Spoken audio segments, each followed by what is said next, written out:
All right. I'm gonna ask Lucas.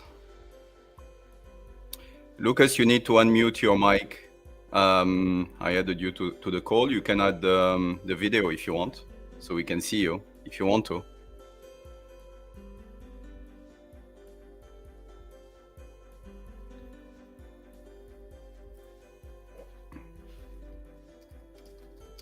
Do you guys hear me?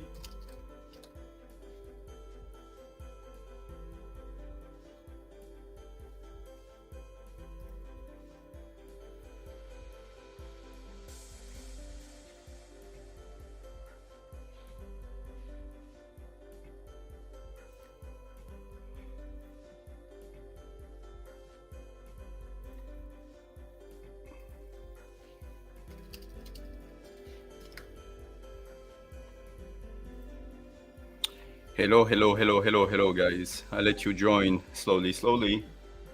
And yeah, Lucas, you need to unmute your mic.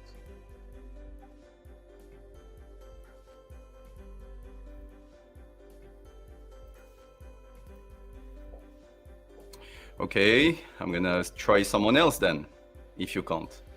Yeah, you hear me? Okay. Tejas Kumar, I added you, so let's see if we hear you. Can you speak? Hello? Yes, hello. How are you?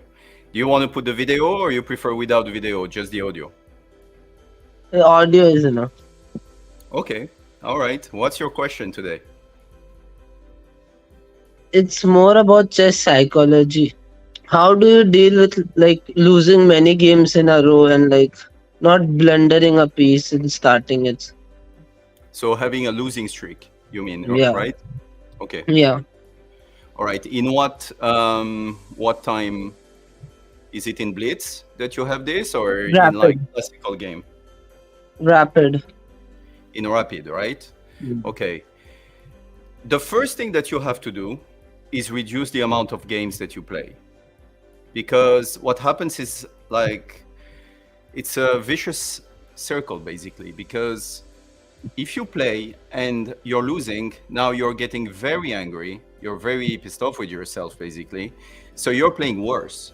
So if you play another, like 10, 15 games, well, your level on each game is going to be less than the game before. You're getting more pissed off. Sometimes you just have to quit. And just take a break and then come back. It's fine to do this. And I would say if you struggle with nerves and psychology, you should play less games. You should not play when you're tired. The thing with chess.com is kind of addictive, because basically when we don't have anything to do, we just play. And you have to choose the times that you play at. So reduce the amount of time, reduce the amount of games, and also change. If, for instance, you're on a losing streak on a 5 minutes blitz game, go to 10 minutes for a bit. And also the other thing that you can do, reduce, basically play weaker opponents, because what it does is that it destroys totally your confidence. And you feel like, I remember, we all have losing streaks. We all deal with this. And I remember when I had this, try to play weaker players and then come back to the top. Do it like this, You see what I mean? Yeah. So what is your rating, by the way? I'm 1270. 1270? Okay. Yeah. All right. How old are you? 13. 13. Okay. When did you start playing chess? 1 year ago. Oh, 1 year ago, and you're 1270. Okay. So that's good. You know what's funny? My first rating in classical was 1270. The first one that I got in my life. That was after 1 year as well. Exactly the same, but that was in classical. Is it your rating in classical, 1270? No, in rapid, chess.com. Oh, in rapid, in chess.com. Okay. Yeah. Well, the first thing, what you have to do, the other thing that I can tell you about losing streaks is that maybe you care too much about the result. of the game instead of saying, you know what, I just want to play my best game. I just want to find the best moves on the board. It does not matter if I lose or not. I was like this. Let me tell you something that even my family, actually, I never told them this. The scariest moments in my life was when I was playing chess tournaments and I was arriving at the chessboard, because you're there, you're by yourself, and the result of the game depends on you, on nobody else. You can't find any excuses. And this is the good thing about chess, is that it teaches you self-accountability, because you can't find excuses. If you lost, you didn't play well, or your opponent played better, and that's it. And I used to care so much about the result that, yeah, he was putting a lot of pressure on me, and I was having bad results, even though my, I would say my level in chess was higher than 1270 when I started.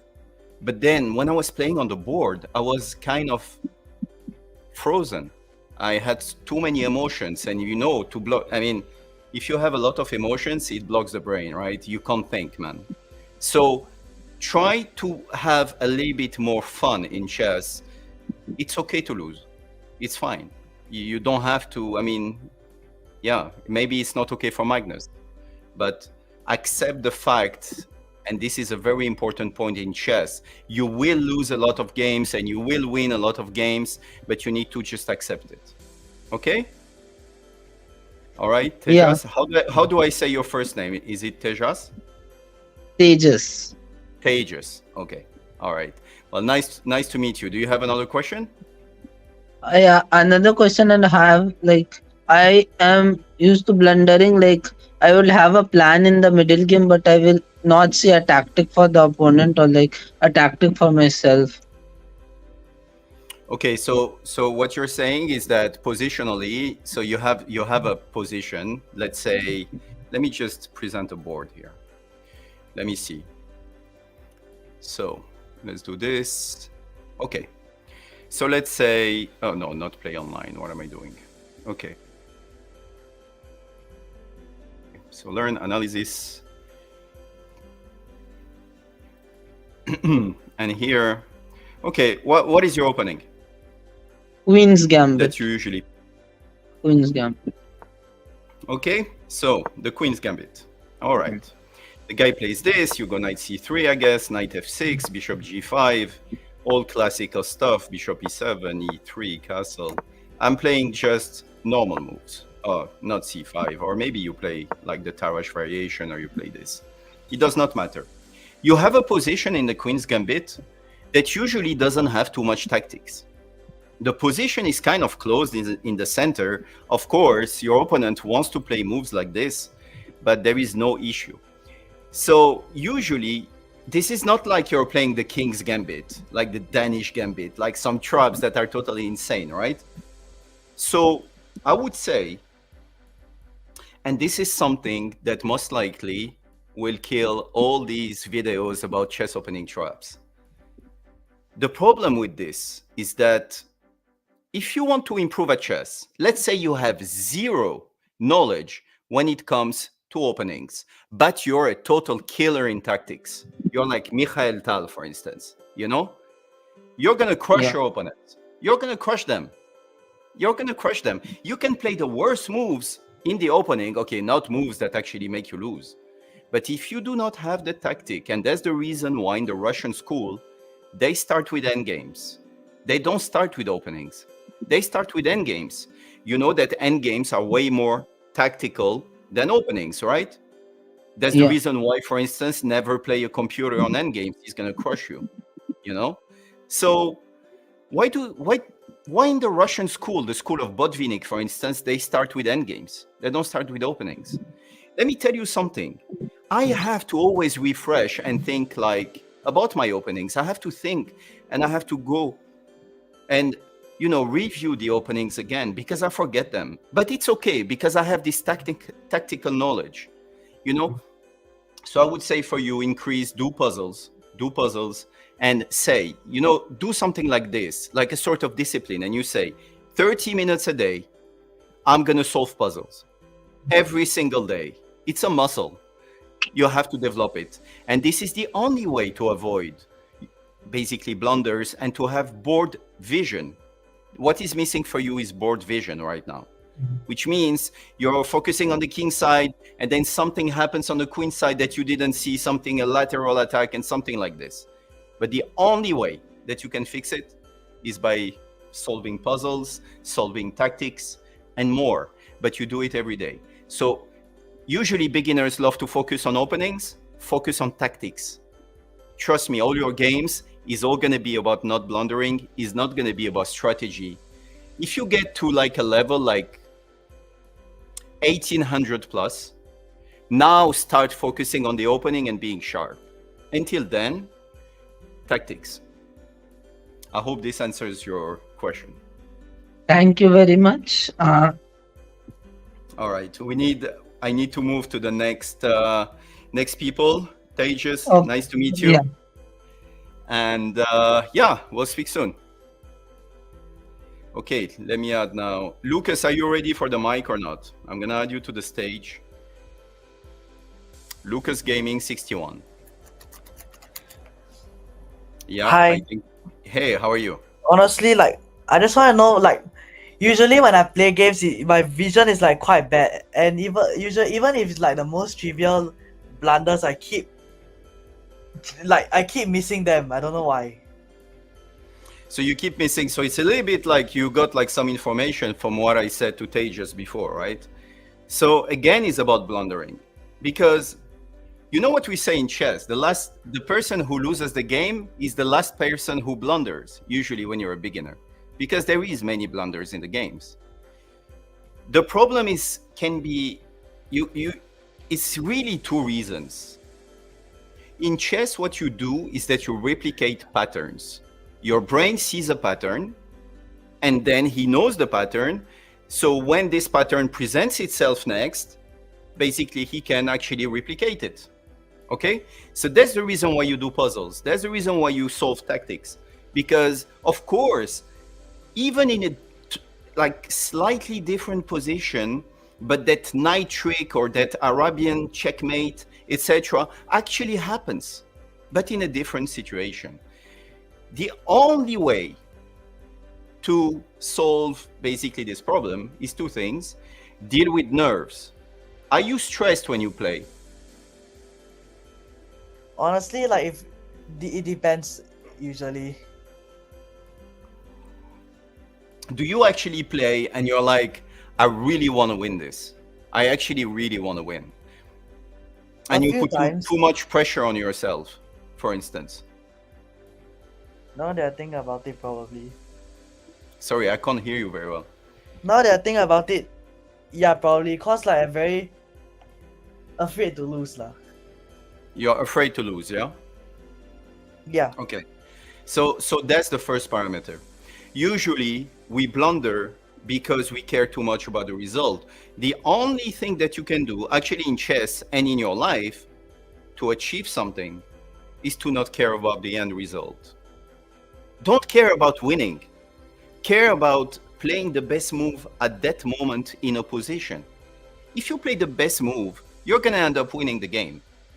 But it's really hard to detach yourself and say, I'm playing to be the best version, the best chess player I can be. I'm not, and then winning is going to be the consequence of it. It's a little bit like when you're trying to make money. If you focus on trying to make money, you're not going to make any money. It's the same thing with chess. Try to avoid this extra pressure on you. The game is already really hard to master. So try to take it lightly and say, you know, like Mikhail Tal was saying, he said, the day he realized that his opponent was as scared as him in a chess game, it changed everything. Use this to your advantage. Your opponent, when you play next time, just think about the fact that your opponent is as scared as you. For some reason, especially when we're young, and I just told you at the beginning of the stream, I was so scared. I remember my father was taking me to the Paris Chess Championship. And I never said this before. actually. My wife is gonna say it to me after this call. I was like, literally, I wanted to throw up. Why? It's just a chess game, but it's testing you. So you're actually maybe caring too much about your image and you want to do good, which is fine. But it's don't go too much into this and care too much, because the problem is that it's counterproductive after. You see what I mean, Lucas? Yeah. Do you have any game that you want to share? You guys can share actually a game where you blundered. Do you want to show me something? If you want to show me something, just share the PGN, and then I can add it here.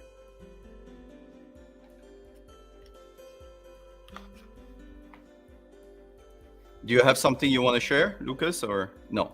Okay, so next. Okay. So I don't know how to say your name. I just added someone who is called VWEFWEG. So you just put a name. All right. Hello? I have a question. Yeah, tell me. Every time I play chess, I have a good position. Yeah. I about to win, but in the end, I blunder a piece, or I blunder a draw, or I blunder something. And when I calculate my move and my opponent move, I miss the move he will play and lose. Why? Okay, do you have an example? Is there a game you want to share with me with the PGN, if you have? I don't know how to find my game actually, because I play Okay. on each. So when you blunder, did you notice that, are you in time pressure? Is it like in side note? And then you don't No, have I enough don't time, so play you end up on, blundering? No, I don't. I play Okay. long games. Okay, so the first thing that you have to do, you have to go through your games, and you have to try to understand what kind of blunders they are. Is it something like you're blundering checkmate in 2 moves, checkmate in 3 moves, checkmate in 4 moves? You can only build your training, your chess training, from the mistakes that you're making. For instance, you only have a certain amount of hours that you can put to chess. So to be very productive and improve very fast, what you have to do is that you have to pinpoint the exact issues that you have in the game. And from there, you say, okay, I see, I missed checkmate in 2 moves. So from now on, I'm going to do 20 minutes a day of 2 moves checkmate. So I have the patterns in my head. When the guy is trying this on me, my brain is going to recognize the pattern. So I'm not going to fall into it. Or let's say this is forks. If it's forks, for instance, okay, I'm only going to do chess puzzles about forks. I'm not going to focus on something else. The best way that you have to do it is that you have to create some compartments. You can't work everything in chess. Forget for a bit. Everybody here, I see that you guys have like pretty much the same issue with blunders. So forget openings. My next video is about openings. Don't watch it. It's fine. Forget and focus on tactics. That's what you have to do from today. How many tactical exercises do you solve per day?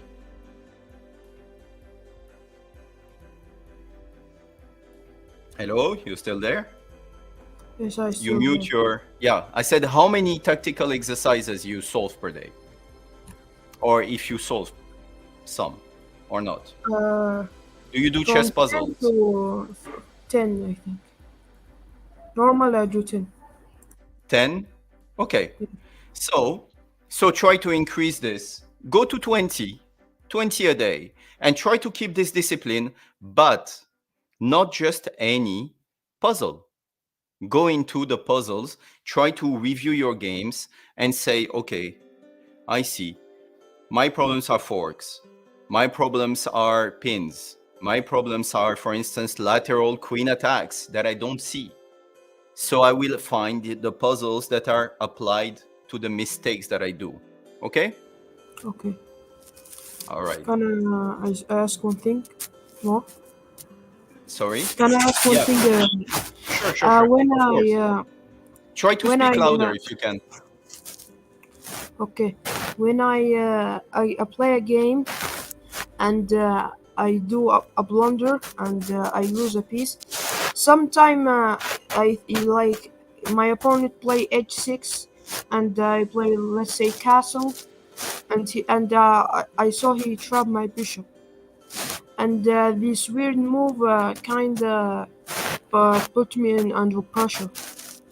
So basically, like kind of like moves like this. Let me put the board. So you mean, let me put a different one actually. Okay. So what you mean, for instance, in this situation, the guy is gonna push, let's say, okay, a3. The guy is gonna push h6, okay, attacking your bishop, right? And you're saying you have your bishop, you put your bishop here, and suddenly he's going to push again. You put your bishop, and at some point, maybe he's going to go like this, and you lose the bishop. That's what you mean? Yeah. Okay. So, for instance, there is a position in the King's Indian opening. I'm going to change colors. Okay, the King's Indian openings goes like this. Let's say you play g6, knight c3, bishop g7, the guy takes the center, d6, knight f3, this is the classical variation, and e5, bishop e2, e5, and let's say the guy plays d5, the Petrosian variation here, and you go a5, which is the main move, and you put the bishop, like you said, on this square, okay? Now the guy is gonna play this, you go here. Whenever you are in a position like this, where the guy basically has his pawns and you have a bishop here, you always have to have a sort of alarm in your head and be like, okay, that's fine now. If he pushes, I still have a square. But see what happens. Knight a6, castle, and now queen e8, the guy goes here. All this is very classical. This guy plays this move, okay? And let's say you go rook b1, and now let's say f5, okay? He plays this. Whenever he plays a move like this, you should have a sort of alarm system, a GPS in your head, and be like, okay, now that he has a pawn here, if I play any move, doesn't matter. Let's say I play this, I'm losing the bishop because he's gonna push, attacking the bishop goes here, and the bishop is totally gone because he's trapped. This is what you meant, right? This is how you lose it, right? Yes, like this. Yes. So the only thing here is that you have to think ahead. And I have a good piece of advice for you and for all of you. The time in a game that you stop thinking about your own moves, but you're like, what does my opponent want to do next? And you literally ask yourself this at each node, at each move. You have to ask this. You have to put yourselves. Even me sometimes when I play and I finish the game and I played a terrible game and I'm like, did I actually think about what he wanted to do in the game? Or just I wanted to develop an attack and I was actually selfish and thinking about myself? The funny thing about chess, I really think that selfish people can't make it in chess. If you only think about your side here, you know, your side, like, let's take white here. White, he's thinking, you know what, I'm going to push here, then I'm going to push here. Someone is trying to enter the studio, but he's saying it's 12 people maximum. So let me just, 1 second. Now you can, I think. Now I think you can try again. So remove 1 second.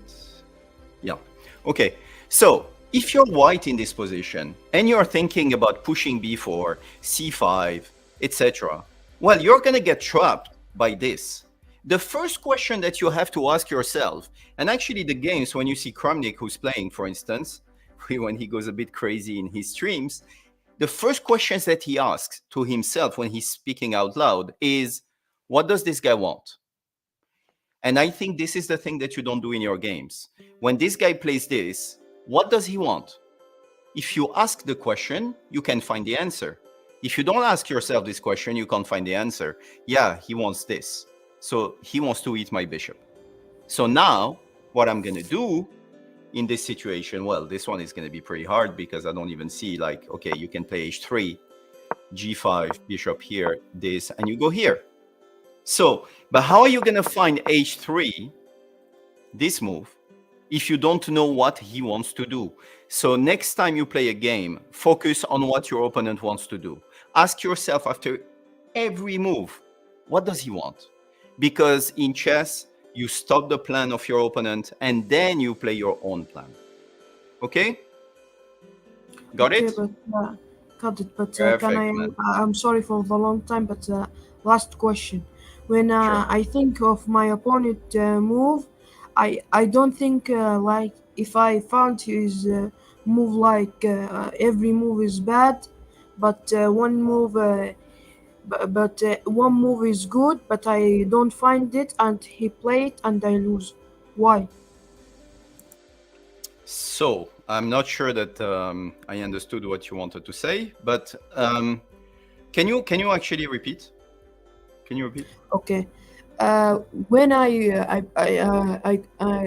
have a good position, and Mhm. I got a winning position, and I don't saw any good tactic or a genius tactic or anything. I saw like a normal move, something, but he have one good move, and I can easily stop it, but Mhm. I don't see it. I see just the normal move and the best move. I don't see it for my opponent, but I see it for myself. Okay. Okay. I understood. So you only see the move when actually your opponent does it, right? And it's too late. That's what you Right. mean? Yeah. Yes. Yeah. The reason for it is that you need to think in candidate moves. For instance, here, if I look, I take again this position, okay? And I'm like, okay, you're never going to see this if you don't ask yourself. I actually think that what I told you about asking yourself, what does he want to do next, will fix this problem for you. Because if you what you were doing in the games, it's super easy to play like super automatic. You know, we play with the hand, we push wood sometimes, you know, and after playing the move, we're like, how could I play something like this? And you get pissed off with yourself. The reason is chess uses a lot of energy. And if there is laziness in the thinking process, then it shows on the board. But at each node, if you say you're energetic and you say, okay, what does he want to do now? How do I counter it? How do I stop his plan? Before continuing mine. The problem is that usually what low elo players do is that they do the opposite. How can I win? How can I attack? How can I sacrifice a piece because he's cute? This kind of things. Now reverse engineer this and be like, no, what does he want to do? How do I stop his plan? How do I make sure my pieces are well placed? This kind of thing. Okay, that's the best way to actually see his threats. You need to ask yourself the right questions. Got it? Got I it. have to move because there is a lot of people who are waiting. Okay, thanks. All right? Cool. I love you. Thanks. Bye. Okay, Jacob, you can unmute your mic. Okay, hi. Hello. How are you? Good. Good. How old are you, Jacob? I'm 8. 8. Wow. Amazing. Yeah. Okay. And what is your level? What is your rating in chess? When did you start? I started November 2022. Wow, that's very specific. Yeah, I love it. Okay. Yeah, that's like 2 years ago, pretty much. Yeah. Okay. Yeah. So, Do you think you're gonna my- be the next Magnus Carlsen? no, I'm actually like not working to that. I'm actually it's a hobby, but I'm really like trying to like enjoy it. Okay. My level online rapid is like 1400. Mm-hmm. And, Okay. and over the board, since like also there was like rating adjustments for people below 2000, and I'm 1450. You're 1,450 Yes. at 8 years old. That was like the Okay. adjustment. Instead of 1000 minimum is now 1400 minimum. Okay. They increase the rating every Okay. player. And what is your question? How can I help you today? So when I like attack, I had my opponent always like can attack first against my opening, and like I can't respond. Okay, so And you they always feel overwhelm me. And when I try to go for the attack first, then they go for attack which gets even quicker. And then I had to start defending, but I can't stop it. I see what you mean. Okay. Is there any game that you want to share? If you have one? Yes. If you can send me the PGN and then I can review I'm your not game really live. going to send a PGN. I'm just going to like tell you moves from the starting. Okay, so tell me. Okay, perfect. Yeah. Well, are you playing with white or black? I'm playing with black. With black. Okay. All right. So what was the game? First, E4, Okay. C6, Caro-Kann. Okay. Knight C3, Okay. D5, Mm-hmm. Knight F3. Knight F3, yeah. Okay. Do you take on E4 here? E4. Okay, good. No, I got Bishop G4. Oh, I'll take Bishop. G4. Oh, Bishop G4, sorry, yeah. Okay. All right. Yeah. H3. Yeah. Bishop takes. I mean Bishop H5. Oh, okay. So here, first of all, you could take on F3. This is the main variation, yeah? Yes. You know? And then queen takes. You can play like this. Here on H3, you can take. Actually, this bishop is actually very good to exchange it. It's okay. But the reason why actually you like to give this bishop is because your structure in the center, when you push also the pawn here, is going to be on white squares, which means this bishop will have limited space. That's the reason why you're happy to actually exchange it like this, and then you play e6, knight f6, bishop e7, and castle. Okay? Okay. So you played bishop h5, all right? Yes. Bishop e2. Okay. D takes e4. Okay. Knight takes e4. Mm-hmm. Knight f6. Knight takes f6 check. E takes f6. Okay. C3. Knight d7. D4. G4. Oh, he went with G4 here. No, it's D4. Ah, D4. Okay, I was surprised. Yeah, okay. D5. B5? C5. Oh, C5. Okay. All right. Okay, C5. Nice move. Yeah. Castle kingside. Okay. C takes D4. Yeah. Knight takes D4.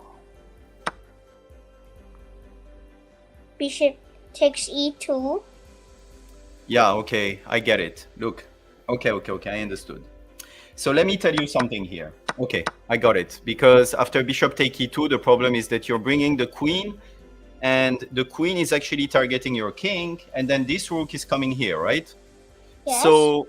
So the problem is, so the first rule in chess that you have to remember here If your king is in the center, do not open the center. Okay? And that's the reason, and this is the issue that happened. For instance, here the position is totally equal. You actually equalized with black here. You managed to equalize in the position. The best move here was to play bishop d6 and then castle. You can't leave your king in the center. The problem is when you go with c5, like it happened in the game here, as you can see, because look, you take on e2, he takes with the queen, this is a check. You go like this. Did you play bishop e7? Yes. And now if he plays this, you see what's happening. It's lining up against your king and you cannot castle. Yeah, he did play that. Exactly. And then there is some threats like knight f5 as well. Yeah, I realized that as well. during the Exactly. game. But the only reason why this happened, your opening was good. I would say the only thing to remember from this, to avoid being attacked in the opening, is to not open the center when your king is in the center. Always think about putting, I would say, try to castle before move 10 in your games. In general, this rule applies, and this is enough. So here, for instance, let's say you play bishop d6. He castles, and you castle, and then you still have c5. You don't have to go so fast, actually. And maybe the reason why you go so fast is because you got attacked before in some games, so you're thinking in your head, if I don't attack him, he's gonna attack me. Yeah? Maybe that's the reason, don't you think? I thought I'd go c5 because at the d takes c5 I can develop my bishop. Yes, but he's not gonna take it. So for Yeah, instance, But then if you go, the game was g4, right? No, what am I talking about? The game was d4 and c5. Yes, but he has, actually, I agree, if he takes, you can take with the bishop, and this is amazing because you have an amazing diagonal, and then you can castle when he does. And now, with black, you have an equal position, and the position is perfectly flat. But when you think about a move like c5, you have to think about, what if he doesn't take my pawn? Is this move still good if he doesn't take it? yeah, You see what I mean? yes. I was thinking during the game, I was thinking after castle. So that Castle for then white here. I Yeah. I take the pawn in the center. He Okay, by the recaptures way, the pawn. By the way, Jacob, why did you take the pawn in the center? That's my question. Why did you think taking the pawn was okay here? Because I thought that I want to like castle my king, so I had to move the bishop. But then the pawn will capture on c5, and I like move the same piece twice in the opening. Okay, I see. Okay, Yeah. so let me tell you something here. So, first of all, moving the bishop here, okay, and you were scared about the fact that he takes, and then you have to move the same piece. There are some openings where the tempo doesn't count that much. Here, the position is actually not a very dangerous position, so you can actually afford to lose a tempo. Look, if I do this, and I take, how is white directly? And this is the thing, sometimes in chess you need some concrete variations, some concrete moves to say, to break basically the principles. Of course, a principle is do not move the piece twice in the opening. But then you have some exceptions. Here, if you play bishop e7 and then bishop c5, how is he going to use this to his advantage? I do not see too many moves for white here. And I can castle on the next move. I'm fine. And by the way, when he took on c5, you can also take with the knight here, for instance. Did you think about this? I thought about this. I just usually like to follow the principles in the openings that I play. Yeah, that's good. That's And good. again, I like it. because like usually I don't feel like usually it's good.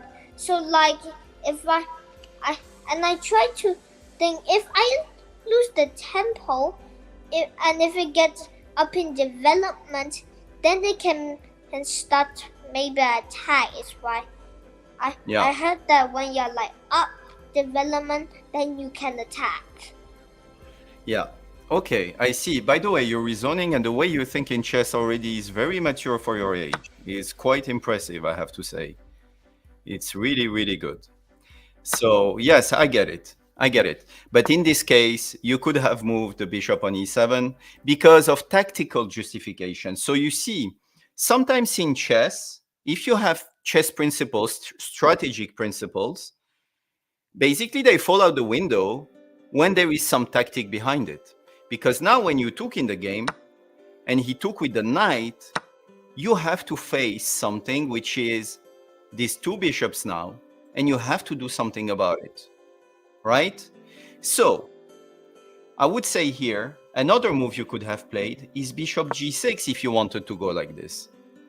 And to not exchange actually the bishop, because it brings the queen on a very dangerous position when the king is in the center. So another move would be just bishop g6, by the way. It's not as good because white can play bishop f3. And you see the fact that you opened actually the center with this move is getting used to your disadvantage basically on the diagonal. So you have to be careful with this. I would say here, in general, so you see there was some tactical justifications to this move. So usually in the Caro-Kann, not this, usually in the Caro-Kann, try to not push c5 before your king is safe. Okay? Okay. All right. Perfect. Thank you very much, Jacob. Thank And good you. luck. I think you're going Yeah. to become a very strong player. I have the feeling. Okay, I'm just grateful that you like sent a post, because like when I saw, I was very interested, because like sometimes in videos I'm like, how about this variation, but like I can't talk to you, and so it's like videos who's like they can't hear you, you hear them. That's a good point. Yeah. So the live are nice. Yeah. You prefer the live and be able to talk to me. Yeah. Yeah. Okay. I will do more lives for you, Jacob. Okay. Thank you. All Bye. right. Bye. Bye. Bye.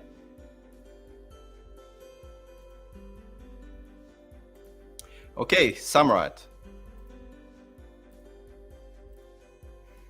Hello, Samrat. Unmute the mic. Hello, sir. Sir, I'm Hello. audible, sir. Oh, so I see you here. Hello. How are you? Sir, I'm fine. So- How are you, sir? I'm very good. Very good. You can leave the camera if you want. Come on, don't be shy. It's No, okay. sir, I'm not comfortable. Sir, I'm not comfortable like this more, sir. Okay. So Sir- what is your question? Sir, I today? have two. Sir, I have two main problem while playing chess. When first, when my opponent starts making early queen attacks, I'm very nervous Sorry, that your time line is and just keeps getting cutting. lost in just 2-3 more moves like. So say it again. When your opponent starts I was making telling what? when my opponent uses early queen attacks, What? When then he's I what? get I didn't understand. Did anyone When- understand in the chat, guys? Or yes. help me out here in the comment. So what did you say? Sorry. Sir, when my opponent starts making early queen's attack, Okay. then What's I the problem? can't handle that position and whatever is going everything like. Okay. So when your opponent starts, like things like this, or what is it, like very early queen attacks like this, or very early? So when he starts with putting his queen out, you start getting worried about it, right? Yes, sir. Yes. Okay. Let's talk about this one, by the way. Okay, queen h5. Yeah, that's something. He's attacking the pawn. You have to defend it, right? Now he goes like this. This is very well known. And you have to be very careful because it's checkmate on the next move, right? But here you play g6. Usually, Yes. why don't we put the queen out very early in the game? Because the queen is gonna be chased. Is gonna get chased. You're gonna play moves attacking his queen, but you're developing your own pieces.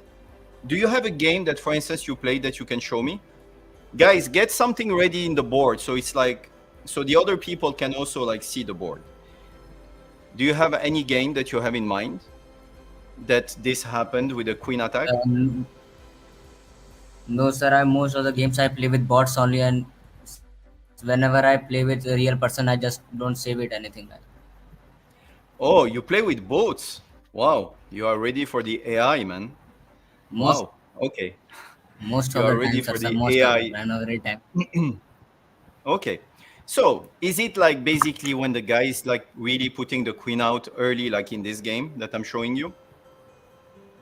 Sir, I can't. Yes, sir. Yes, sir. Yes, sir. Yeah? Okay. So Yes, sir, here yes. the guy is going to go queen f3, for instance, and he threatens checkmate again. But to be honest, these things are like, you know, it's so... Usually the queen cannot attack in chess by itself. In chess, you need many pieces to actually deliver checkmate. Actually, Garry Kasparov once, I remember in 2012, I had dinner with Garry Kasparov, and he told me, whenever I get attacked on a chessboard on one side only, I'm fine. If there is no weaknesses, two weaknesses on both sides of the board, and it's only weaknesses on one side of the board, I can defend the position. Okay? And usually the queen by itself, okay, there is a checkmate. Okay, I block. And then what? The queen is out. And what is he gonna do? The knight is gonna come here, attacking the queen. I'm gonna develop the bishop. This pawn is gonna come here. This bishop is gonna come here, attacking the queen. And I'm gonna castle. This is gonna be the plan. These queen attacks are made to impress chess beginners, but they just don't work. They don't work. Give me, for instance, what do you have in your mind, Samarat? Something that you can play here with white where you can put the queen out. Give me one move. You are still here? Yes, sir. Sir. Sir, d4, then takes, then queen out. Okay, so the center game, right? Okay, so now look what happened, yeah? You put the queen out, I attack your queen. Thank you. You have to move again. And by the way, don't do this, you lose the queen, yeah? So, careful. So, Yes, sir. I'm attacking the queen. And you see what happens? The reason why we don't develop the queen is simply because now I'm developing my pieces while attacking your queen, and you have to play it again. So I develop more pieces than you. It's like literally I have a better army or more people in my army. Because look, what do you do with the queen now? You cannot come here attacking this. This is defended. You most likely have to go here or here, right? I don't see any... There is no danger when the queen is actually attacking by itself in chess. There is not. Sir, d3. Hmm? Sir, what about moving d3? Okay, so you go to d3. All right. What if I go here? Attacking again the queen. Sir, e3. You go to e3. Okay, no problem. Give me the queen. Bye-bye. Fork. Yeah? Okay, so I'm just saying that in general, it's extremely dangerous to put the queen out very early, but you need to just think, okay, and again, it's the same thing. Ask yourself, what does this queen want? What is she attacking? What does my opponent want? This is defended.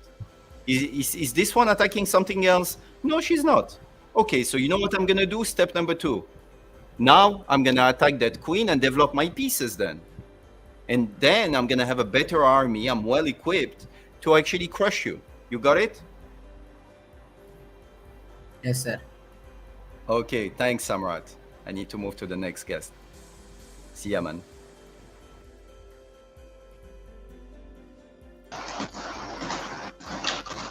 Okay, Flocan V.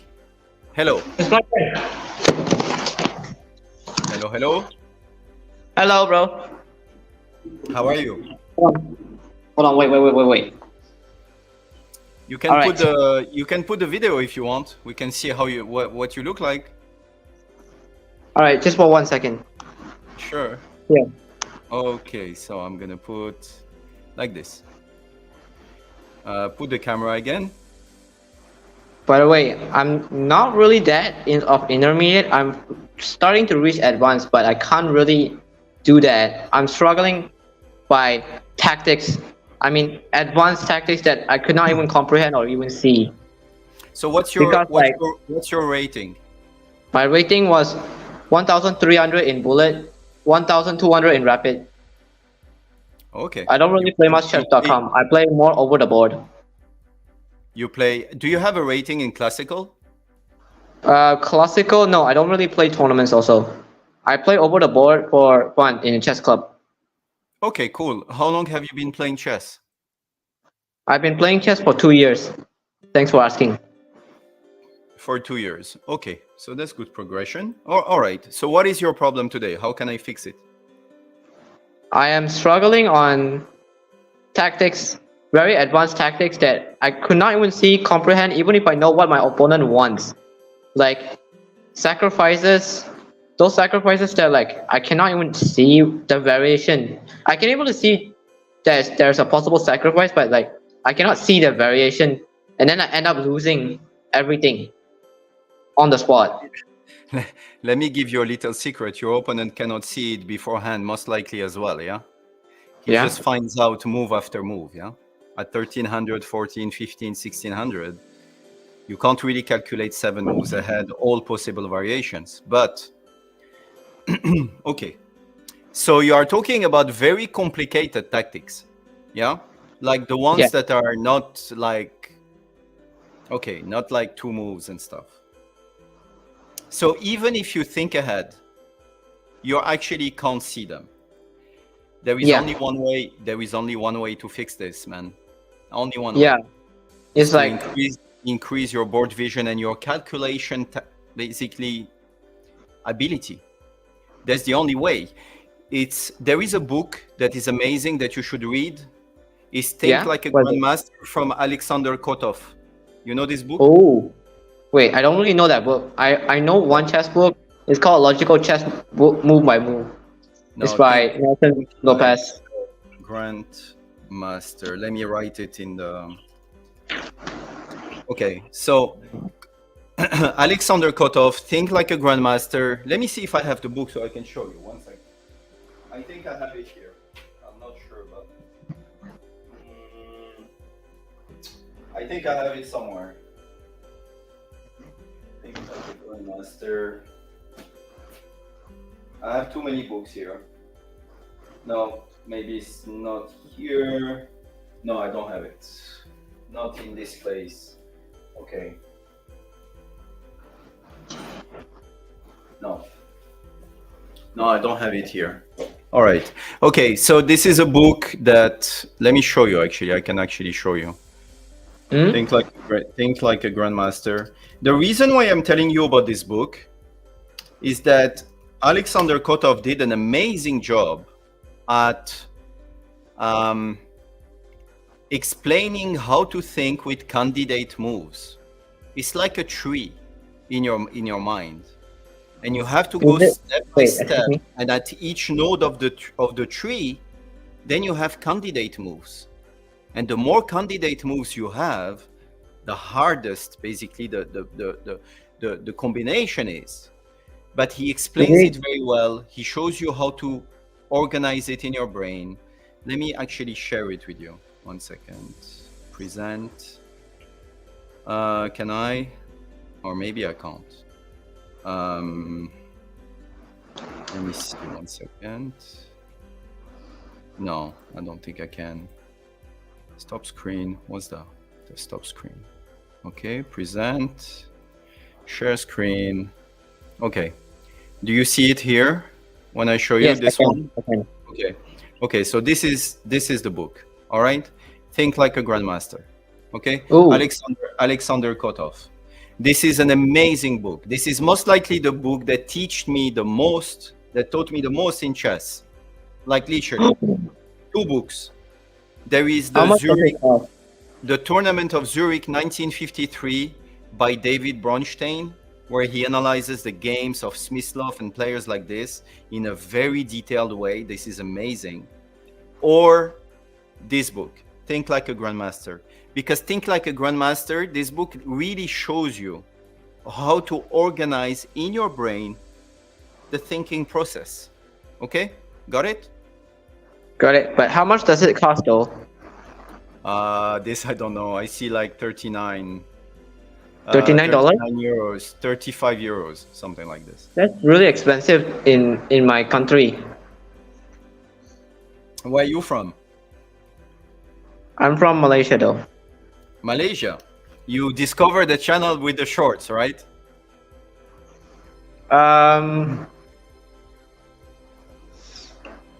Actually no. I searched for it. Oh, really? How come? Yes. I forget the keywords. It's like I was searching for chess opening straps and then I found you. Oh, okay. Okay, got it. Got it.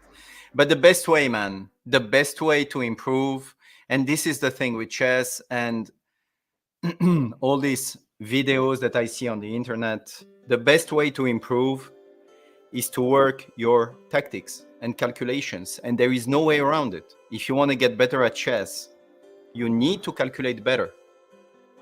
You can be like Anatoly Karpov. Anatoly Karpov, for instance, he was the one who was calculating the least because he had amazing strategic and positional skills. He knew exactly where to put the piece, etc., how to maximize the power of each chess piece. And he was calculating less, but he was very... Anatoly Karpov, actually I had a video with Kramnik where we spoke and we reviewed one of the games he played against Garry Kasparov. And Kramnik said that one of the power of Anatoly Karpov is that the very short variations, tactical variations, 2, 3, 4 moves, he finds all of them.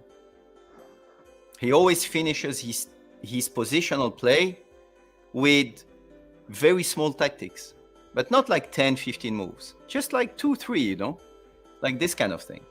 All right. So, but you need to get good at this. The best way is to improve your mind, to improve the way you think, and is to see the patterns, man, every day. You know, it's like if you're learning a new language, don't do 1 hour on Sunday.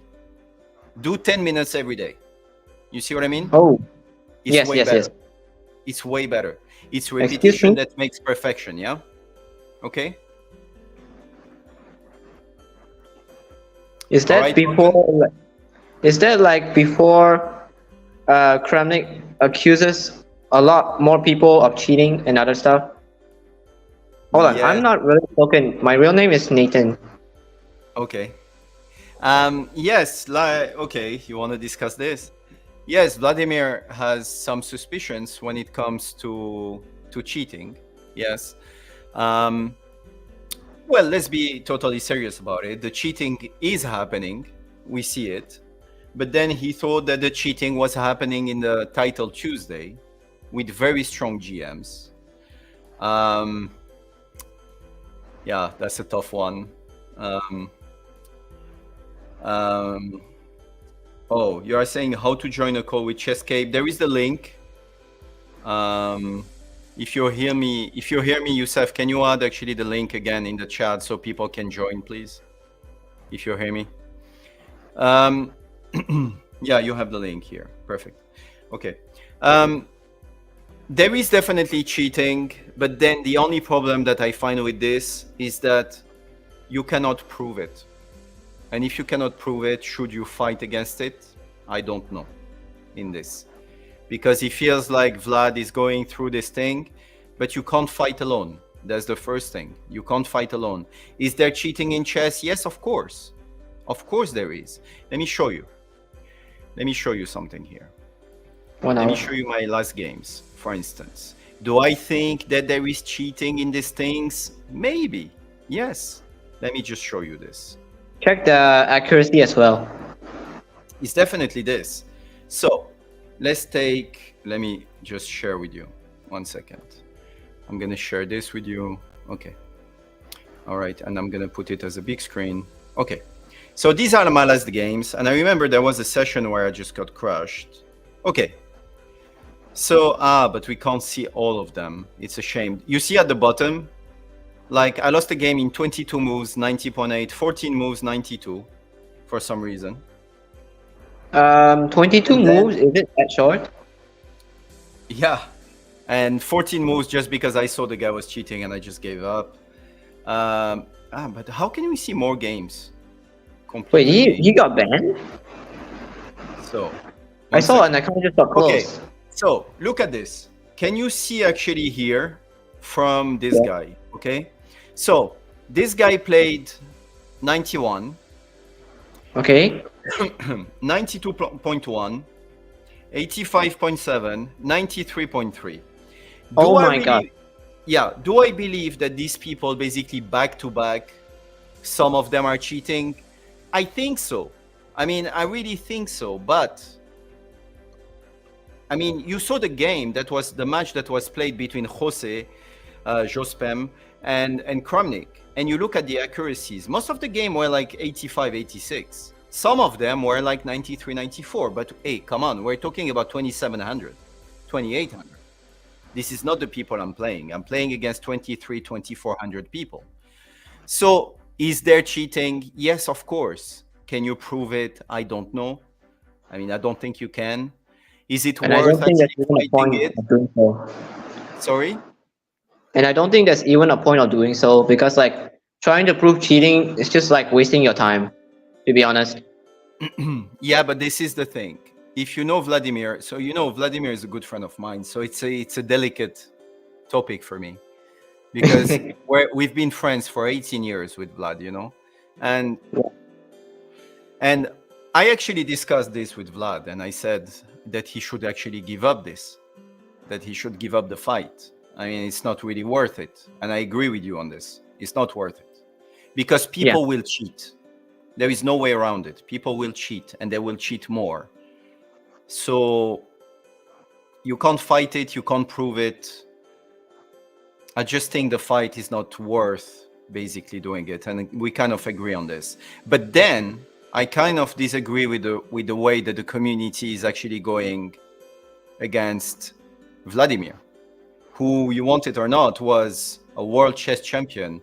I see already the comments here, like Shia, Kramnik sucks. He doesn't, man. He brought like so much to chess, man. So much. But he lives by his ideas. He is basically, if he believes, he loves chess. If he believes there is something that can threaten the future of chess, he's gonna fight for it. Is he doing it the right way? Most likely no. I agree with you on this. He's not. The way he's doing it, but he's passionate about it. And think about it. What does Vladimir has to gain doing all this? I don't know. I don't know how honestly. much. Yeah. So you see, he's talking from the heart actually here. And he's basically trying to help chess because he loves chess. Yes. And he lives by his ideas. And by the way, he really doesn't care what people think about him. He really doesn't care, because otherwise, if you care about what people think about you, like most people care so much in the world, well, he wouldn't do this. But he doesn't give a shit. He loves chess. He wants to help chess. Because for him, if the cheating happens, there is a real threat to the game. So that's the reason. The way he's doing it, yeah, I disagree. But I told him this, so I can say it here. And I told him to stop. But yeah, there is no stopping apparently. Yeah. But anyway. All right, Håkan. So, yeah, we go to the next. There is a lot of people waiting. All right? All right. Thank you so much, bro. This will help me so much. Pleasure, bro. Bye-bye.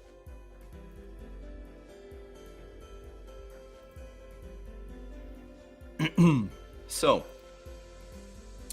lemon soda, and mute your mic. Hello. I like the name, lemon soda. Hello. Hello.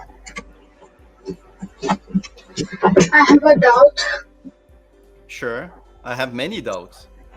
It's good that you have just one. Okay. So like, I was playing when you were talking to order, and I have one move like I have taken the screenshot. Sorry, can you speak louder? I can't hear you very well. Like when you were talking to order, What did you say? when you were teaching to order, like talking to order, Yeah. I was playing a chess online. I can't hear you, man. Try to increase the volume. I really can't hear. I was like playing chess online, Okay, you were playing chess online. Yeah. Okay. and I have a screenshot. You have a screenshot. Yes. Can you share it with us? Or Wait. I think you can share it here, right? mm,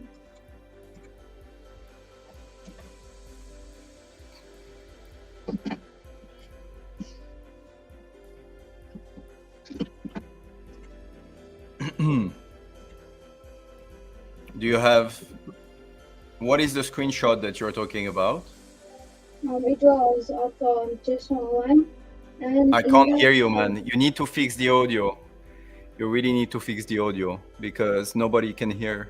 It's very, very low, actually, the volume. And after that, like I was playing, and after that, I have a one move that I don't know what to do in that. I can't hear you, man. I'm sorry. I can't hear. Nobody can hear, actually. Can you try to increase the volume of your mic? What are you using? I'm using laptop. The laptop. Okay. Yes. Try to get closer to your mic on the laptop. Okay. Can you hear? So you said that you were, someone is trying to help me in the chat. Ex Bricadlo. So you said that you are losing every game online. This is what you said? No. I said that I lose one game. Okay, you lose one game. In that game, I don't know what to do. Like, Okay, do you have the game? yeah, I have screenshot. Okay. Can you send me now? Okay, I'm gonna put my email, this email. And can you send emails? Yes. Okay. Send me on this. I put it in the chat. Send me an email and I will take you. I will speak to someone else and then I come back to you when I have the email so we can discuss it. Cool? Okay. Cool.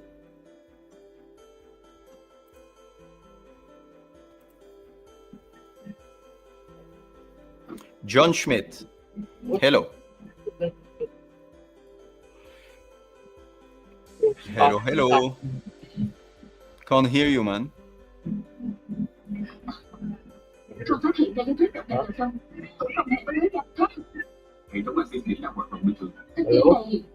Hello. Can't hear you, man. You have to fix the audio, bro.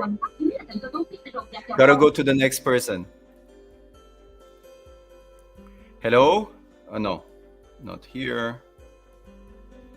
Okay, so Kirti Gupta, can you unmute? Sir. Okay. Hello. Sir, my real name is Adit Kumar Gupta.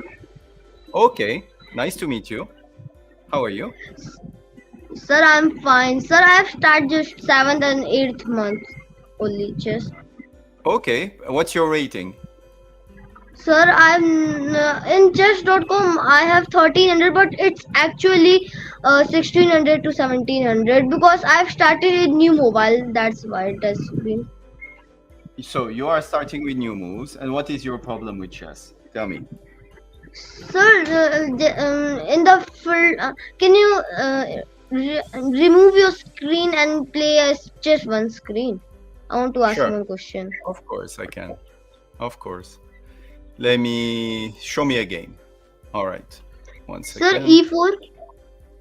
So E4. You are playing with white. Yes, sir. E5. Mm-hmm. Knight F3. Yeah. And then D6. Whoop up up. Already this is a bad Bishop- move, yeah? Because the bishop Bishop cannot go out. C4. Bishop C4. Bishop C4. You are playing the best moves. Yes. Knight F6. Knight F6. Uh-oh.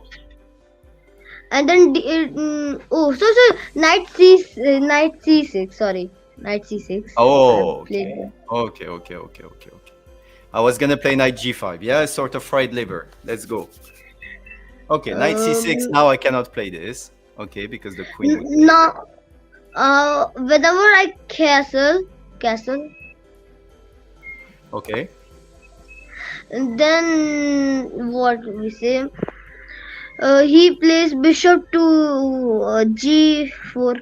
Bishop G4. Ah, bishop G4. Okay.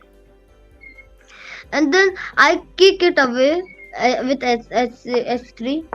And then he Okay. goes, Master, if I play with black, so I should take it or not take it?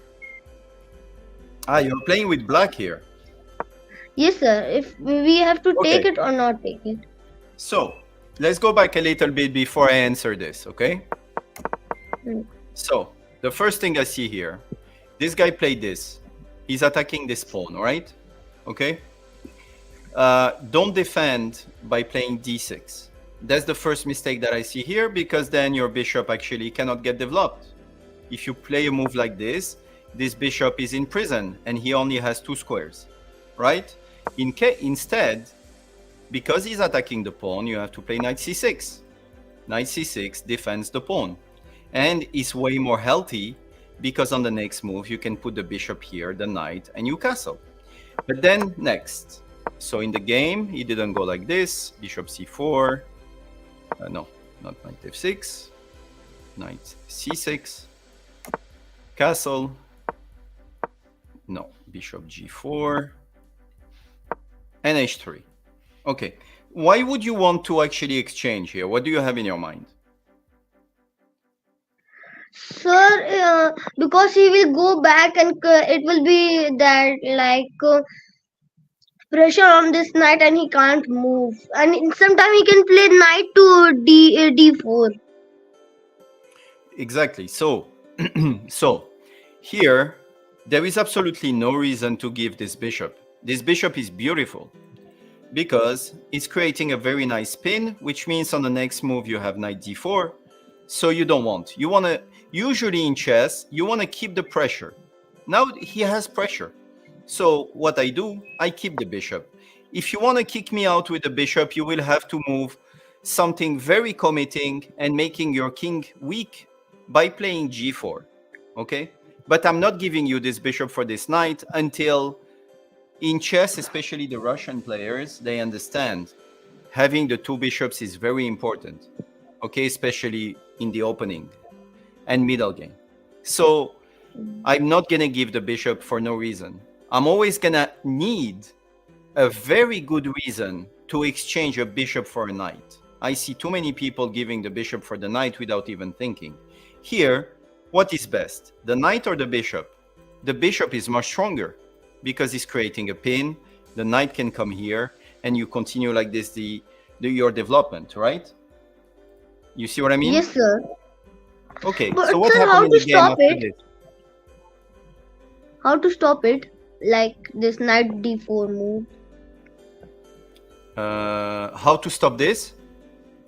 Yes, sir. Oh, very simple. Well, first of all, you could play c3, and then there is no move, correct? Second, of course, if you play a move like this is a disaster because he plays this. And now you're gonna destroy his castle. Okay? The reason is You always have to keep the option open to come back with the bishop if needs be. Okay? So for Okay, instance, sir. even here, if you play knight c3, he comes here, you can come back. It's not the end of the world, but it's not the best. Because I don't like to give my bishops. Okay? Yes, sir. What are you guys? 1 second. I'm just talking here. I see Riyadh is going to switch off the live stream. I'm not going to switch off the live stream. I'm here to answer your questions and help you improve quickly at chess, man. So, no. Yeah, tell me. Can you play with a game with me like I am white and you are black? You want to play a game? Yes, sir. Okay, but we have to play a 3 minutes game because people are waiting. Okay, yeah? okay, sir. Okay, sir. So what is your nickname on Sir, A. So 1 second. Small A. I think that I need to add you as a friend first, right? Can you add Yes, me as a sir. friend and then I can match you? Okay? Sir, what's your name? Please tell me. Chesscape 2. Look, you see it written on the screen here. You see it. Chesscape Chesscape 2 is my official on chess.com. Okay, and I can show you. Okay. Do you want me to play e4, d4, knight f3? What do you want? Sir, I want a white. Ah, you want white. Okay, I give you white. Okay. I feel like you have some preparation for me. Okay. So, what is your... Did you add me as a friend? Sir, this is... sir, I can't find you. So like this, look. I'm gonna write on the chat. Like this, look. In the chat you will find my name. Because it's 3S to chess.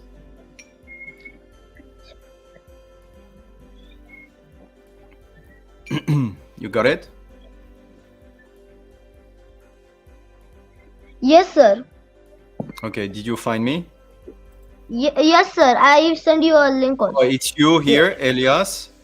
Is it you? No, AKRYI. So send me your name on chess.com in the chat, please. Can you write it in the chat?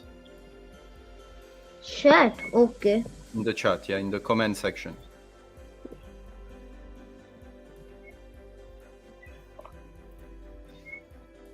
So many people are waiting. Come on, let's go. Come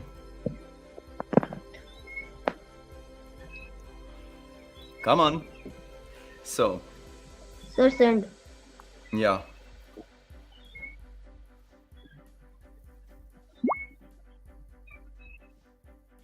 Is it you here? Rayuga, is it you? No. Sir, not. It's not. Okay. Someone just sent me a request and I thought it was you. Okay, so I have to come back to you. I have to move to the next person, okay? And then organize this, add me as a friend, and then I'll come back to you and we'll play, okay? At the end, all right? Sir, Okay, Zico same. You guys are choosing like such names, honestly. Okay, so Zico same disappeared. All right. Deadly Magician disappeared. What is happening here? What is happening? Ah, Zico same, okay. Are you here? Hello? Hello? Zico same can't hear you. I have a question about a game I recently played where Okay. Do you have the game? I played, yes, Can you tell me I the was game? playing as black. Okay, 1 I second. was Let me playing put as the black. analysis board. 1 second. I put the analysis board. You're playing with black. Okay. All right, let's go. What is Yes. it? So my opponent started with e4. Yeah. Then I went G6. G6. D. Okay. D6. All right. Mm-hmm. The modern Then he approach. played. Okay. Yes. Then he played knight C3. Oh, wow. Okay. I played pawn G6. Okay. Then he played pawn D4. Mm-hmm. It's like a Pirc defense, yeah? Yes. I played bishop F7. I mean G7. Okay. He played bishop E3. Bishop E3. Okay. Yes. I Mhm. played knight F6. All right. Then he played bishop C4. Bishop C4. Okay. Cool. You castled. Yes, I castled. Mm-hmm. Then he played knight to F3. Okay. I played pawn 1 second. to What E. did you play here? Pawn to E5. Okay. So let's stop for a second here. Look at the board. Did you think about this? Not really, Why?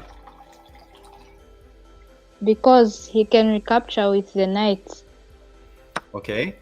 He captures. Boom. You get your piece back. Oh, Yeah. okay.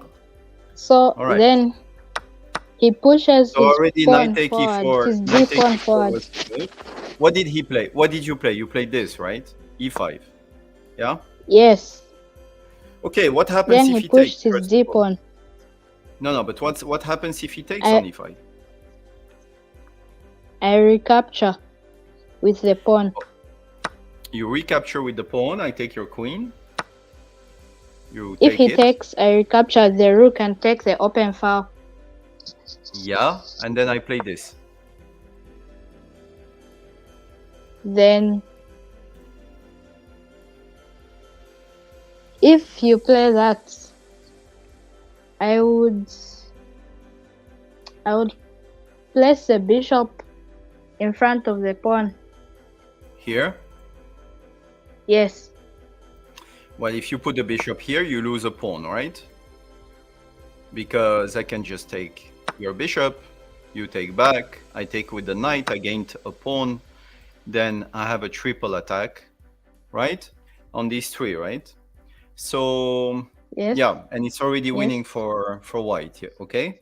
So you have to be careful with a direct attack like this.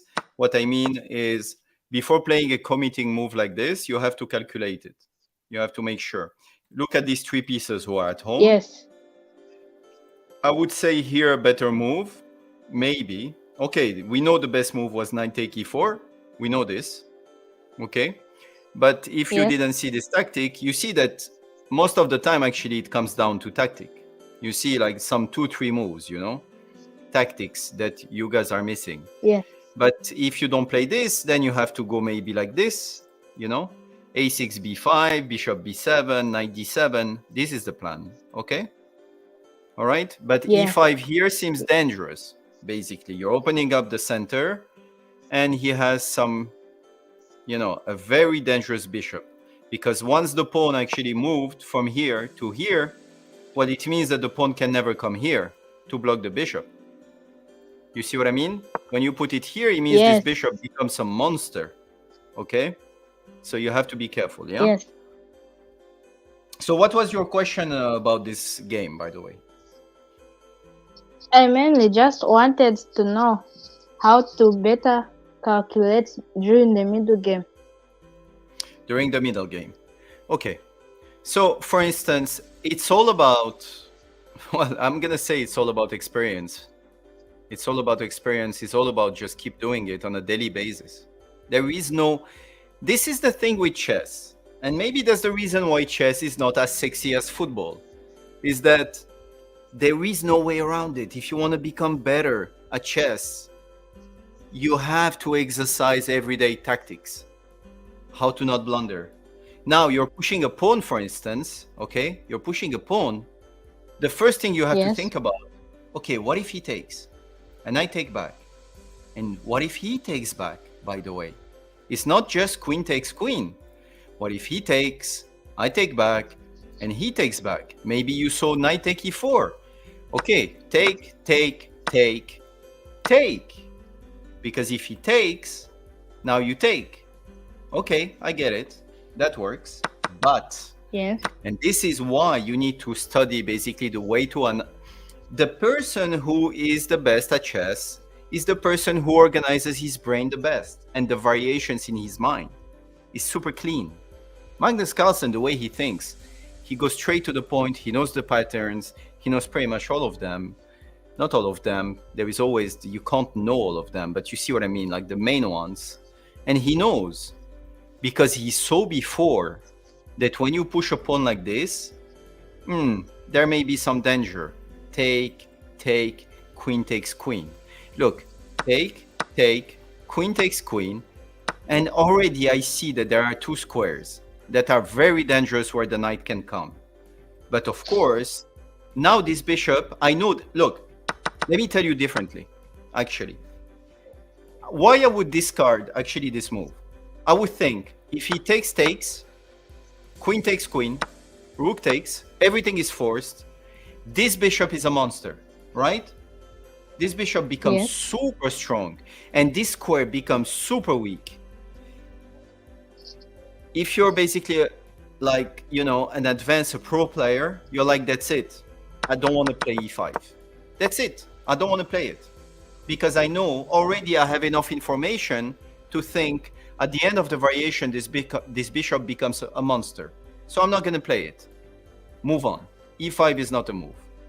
Let's think about another move now. Is it knight c6? Is it a6 b5, bishop b7? Is it knight d7? You understand? So you Yes. basically, the way you organize in your mind is that you look at a candidate move, you analyze it very quickly. You get a critical mind. This is, by the way, the good thing about chess is that it gives you a critical mind that you can use somewhere else in your life. So you see this and you're like, I don't want actually to give him this bishop that is a monster at the end of the variation. So I'm not going to play e5. Okay? That's the way you do. And then you Yes. move to second candidate move. Is it a good one? Third candidate move. Is it a good one? And this is how you do it. Got it? Yes. Okay. All right. I have to go to the next person. There is a lot of people, actually. I'm trying to answer to everybody. All right. Nice to meet you. Speak soon. Yash. Hello? Oh, there is an echo here. Hello. Wow. Hello. Hi. Sir, I've been lately watching your channel. Actually, didn't you? You are doing such a great job to contribute, but you haven't been growing. I wondered why. I can't hear very well. Do Well, you guys hear I'm him not. very well? Or Well, I'm not talking about such openings, games. I'm just having a general talk, first of all. okay. So let me have this question for you that Mhm. I am doing like very great in online chess, but I struggle in offline chess. Do you have any tip for that?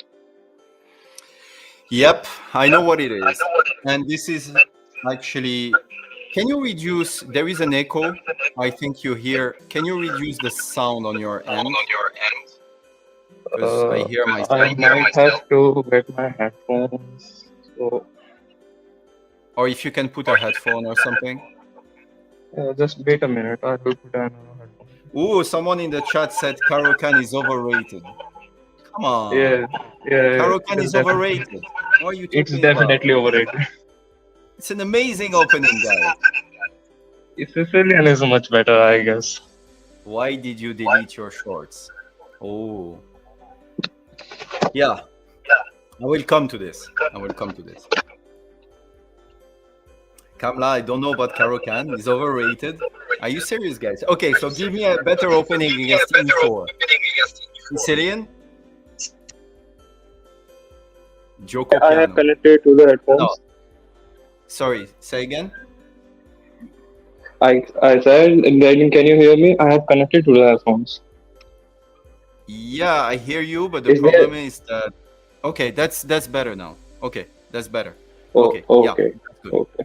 Okay, so Please the explain. problem that you have, I tell you what it is. It's a vision problem. It's the difference between 3D and 2 dimensions and 2D. Yes. The problem that we have in chess is that now, it wasn't like this 20 years ago, but today we play mainly online and we see basically the board like this. The problem is that after you go to 3D chess over the board, and for some reason, Yeah. the 3D chess, the way we actually see it in our brain, is not like the 2D chess. It's totally different.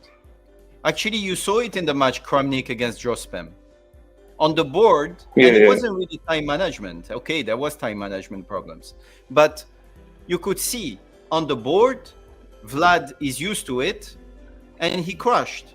But then on the online is a totally different thing. For instance, for you guys, the young people, the young generation, I think you're going to struggle way more over the board, way more, just because it's a different vision.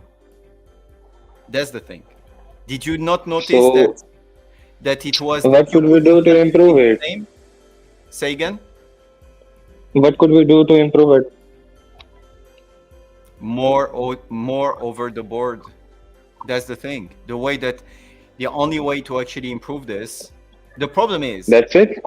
the problem is this. You are analyzing your positions using online, and all the chess that you see is actually on the screen, okay? But then you go over the board, Yes.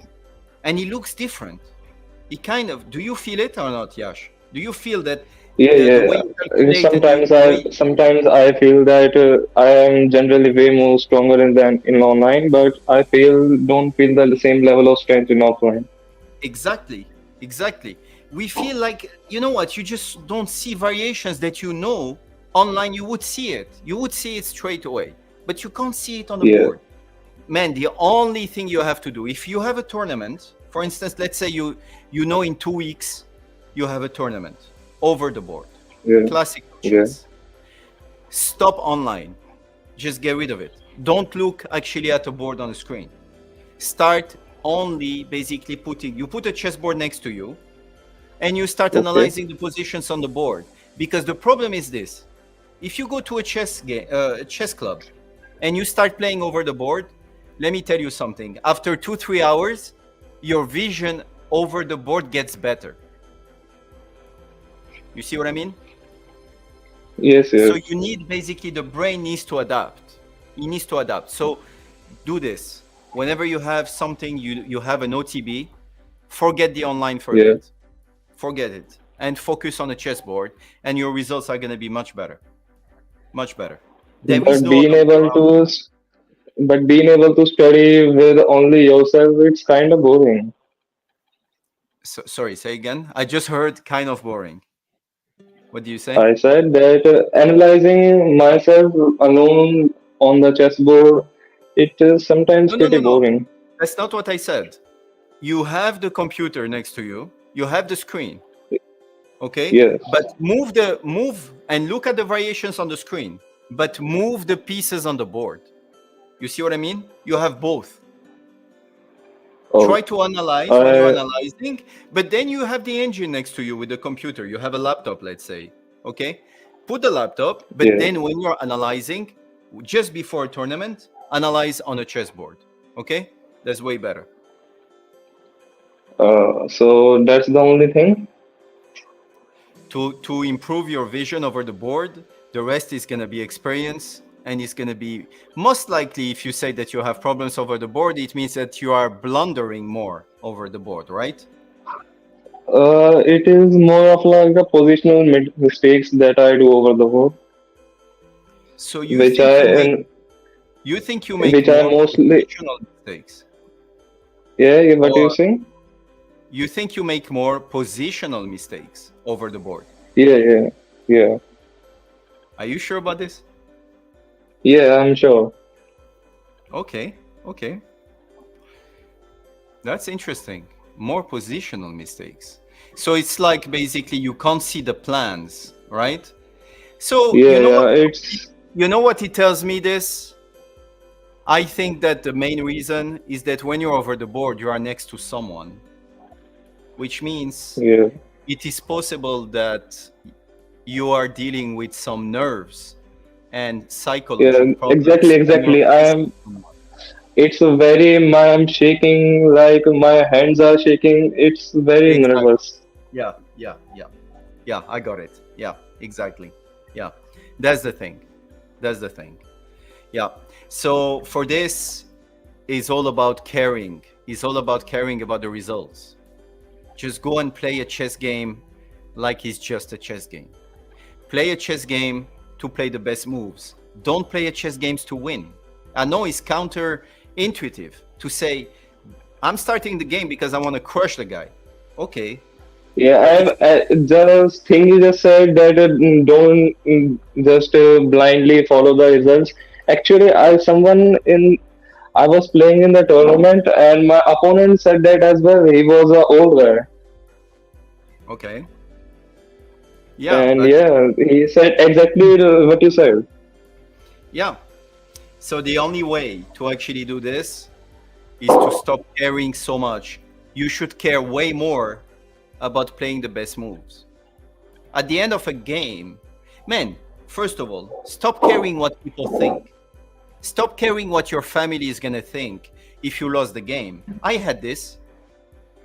I wanted to make my father proud. So at each chess game, I would have so much pressure on me because I was like, I don't want to go home and say I lost the game. No way. I Yeah, don't want. exactly. So I had so much pressure. I had a very difficult childhood because I didn't have a mother. So the whole thing was on my father, and I wanted to make him so proud. But listen to this. The only thing for your father to be proud is if he sees you happy. He doesn't give a shit about the result of a chess game. He just wants his son happy. It's not about chess. It's about happiness. It's about, are you feeling okay with it? Okay? Even if he puts pressure, it's just for you to be happy. So it does not matter that much. Remove this pressure about wanting to make him proud. It's not the way it works. You see what I mean? But what could I possibly do for it? Stop caring. Stop caring so much about making your parent proud of the people around you and caring about the judgment of other people. Who gives a shit about what people think, first of all? But then when it comes to family, they just want to see you happy. They don't want to see you win chess games. They want to see you happy. So for instance, if you lost the game, but you're not miserable and you're actually feeling okay, then they're okay. So stop caring so much about the result. Play the game of chess. Focus on the game just. Got it? That will help a lot. I would probably see better results as for your advice. Let's look it forward. All right. Yeah, most likely. I have to go to the next person. All right? Okay. Thanks, Yash. Bye-bye. Kirti Gupta. Kirti Gupta, you're here. And guys, try to ask questions also about chess, so I can actually show to everybody else. Sir. Hello. Hello, sir. Hello. Sir, now, sir, I am sending you now game. Chess, you have said no that 3 minutes on. Yeah. Okay. So you wanted to play the game, right? Yes, sir. I'll Okay. send Now you. we have to. 1 second. We have to do this one. What is your name, by the way, on chess.com? AK, small a, KR, Okay. YI 32. Okay. Mark 332. Okay. I got it. Okay. 1 second. Oh. Okay. All right. Play the game. Okay. And all right. And I'm gonna add someone else. Who'll fall? Can you unmute? Yes. Hello. How are you? And I'm playing the game I'm at the same time. okay. So I want to ask the question that, like I see grandmasters play, that just happened in Norway. There are some moves that I don't even understand. Like they are suddenly attacking on the queen side, and they suddenly play like h5 and all to attack on the king side. So about that, how do you find those types of moves? So what you're saying is okay, but you need to give me something a little bit specific here. Like, would you have a game that I can review after this game that, but for instance, shows this problem? I think it's one of the games Levy just played in his recent tournaments. Okay. In that, I think there was because I know that there are some basic principles like castling and all.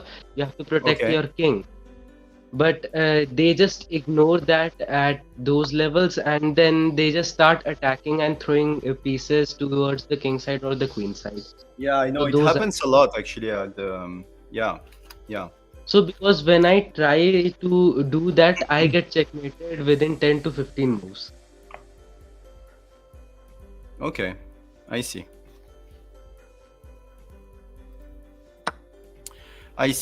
Would you have a position that I can watch or not? I could give you. Could you wait 1 minute? I will search the game and send you. Yeah, because I'm playing the game anyway, so it doesn't matter. Okay, so how will I send that game in the chat? You will actually either you can send me the game in the chat. Yeah, you can. Yeah. Okay, just wait a second. I'm sending it. Sure.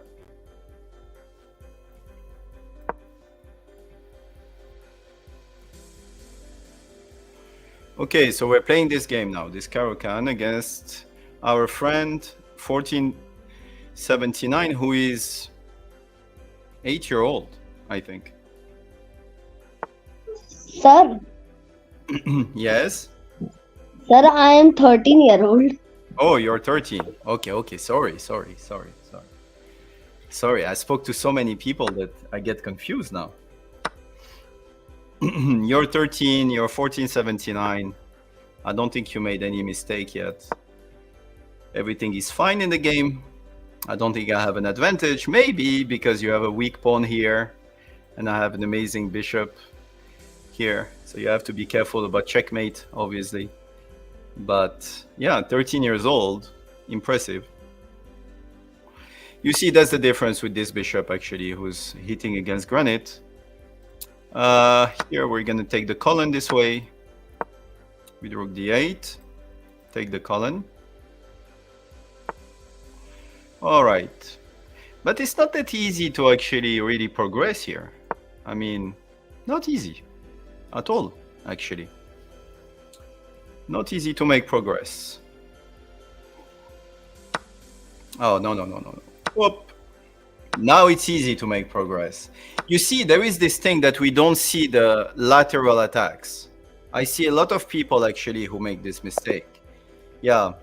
The problem in chess, let me tell you, actually is very instructive. The reason why you did this is because in chess, and I'm sure that you will identify to this, we kind of see these moves very easily, but when it's this direction, we actually don't see these moves. So be very careful about the lateral things, okay? Be very careful about this. All right. Did you send me the game? So who is in the call now? I'm kind of lost. Who did I have in the call just now? That's a good question. Okay, let's go to someone else. Vilalin Yaeso. Hello? No. Okay, let's add Akula Aryan. Yeah, hello, sir. Hello, hello. How are you? Can you hear my voice? Yeah, perfect. Yeah. Yeah. I have a doubt. Like when you develop all of your pieces in the opening, Yeah.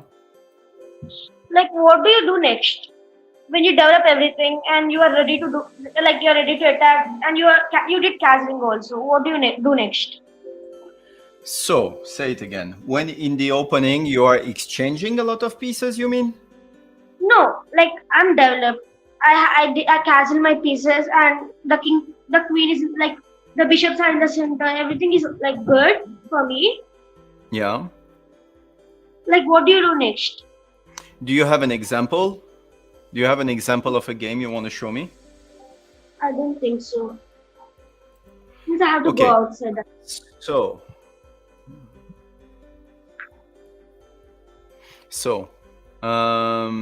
let me see for a second. So, if I understand well what you said when you develop your pieces, okay? When you develop your pieces, Yeah. okay, let's say we take the Italian opening, okay? Yeah, or that's what I play. even the Spanish, doesn't matter. Let's Means take the I always Spanish. say Italian. Oh, the Italian. Okay. So let's take the Italian. And yeah, knight f6 is fine. We don't care about the fried liver, but let's say you castle. Okay, here. We're not going to play, okay, the best move here is knight take e4, but let's say, okay, we play like this.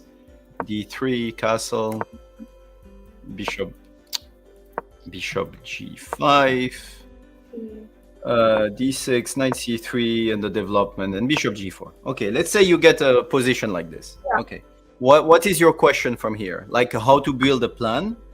This is what you mean? Yeah. Like, How to continue? how to continue? Okay.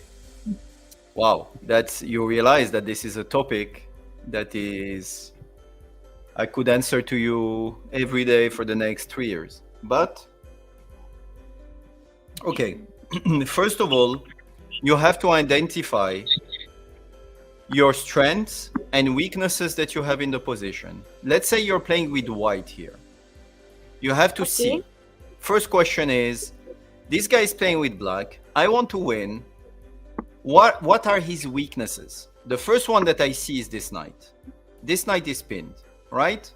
And also this bishop cannot come back actually on e7 to protect this knight, which means this sort of pin that he has is super annoying, okay?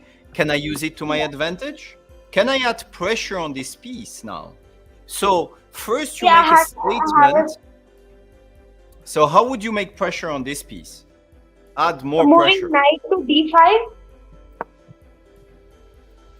Exactly. Good move. And this is the thing. That's what you have to play in this position. So the plan that you have, first of all, you have to make an assessment about the position. And you have to say, okay, don't focus on you.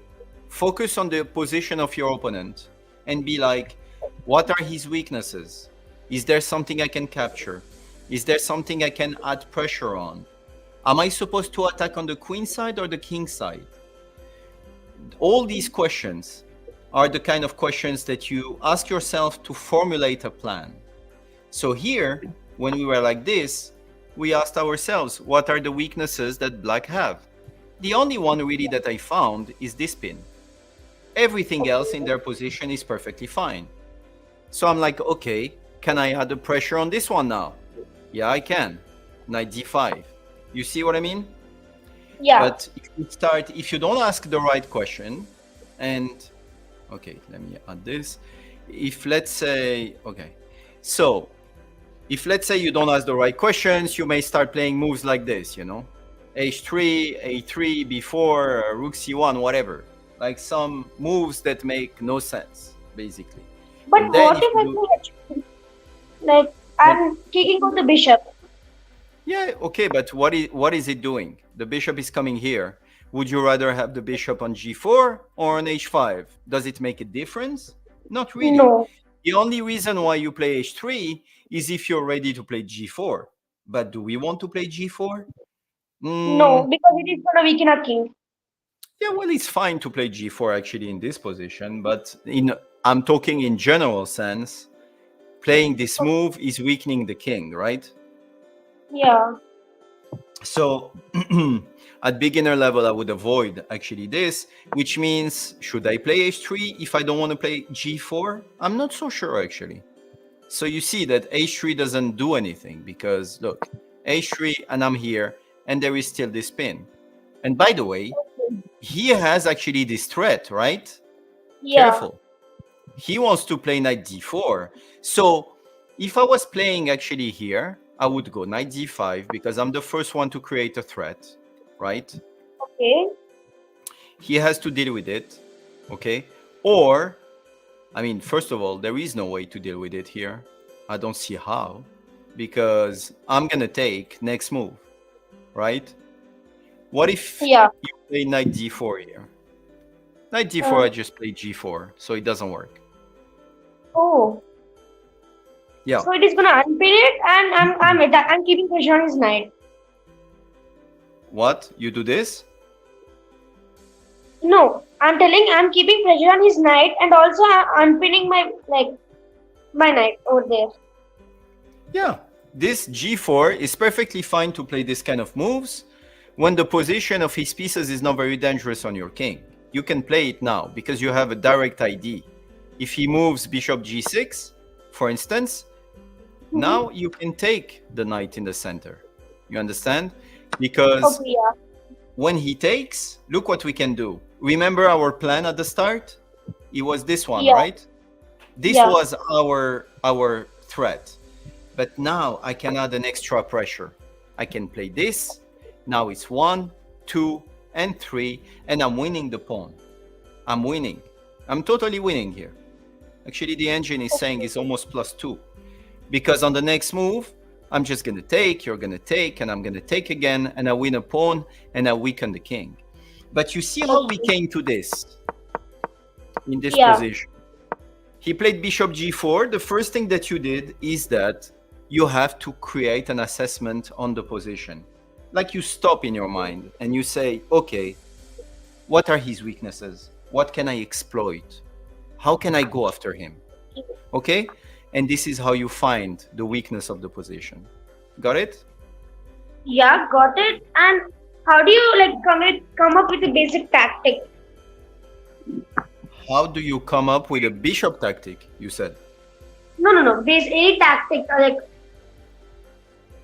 a normal one. What do you mean? I didn't understand. Also because the also because of the sound. What did you mean?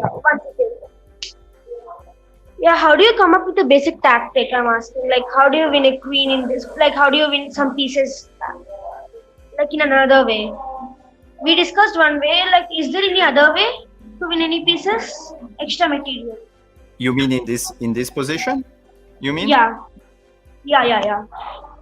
How to win a piece? I mean, with what? Like extra material.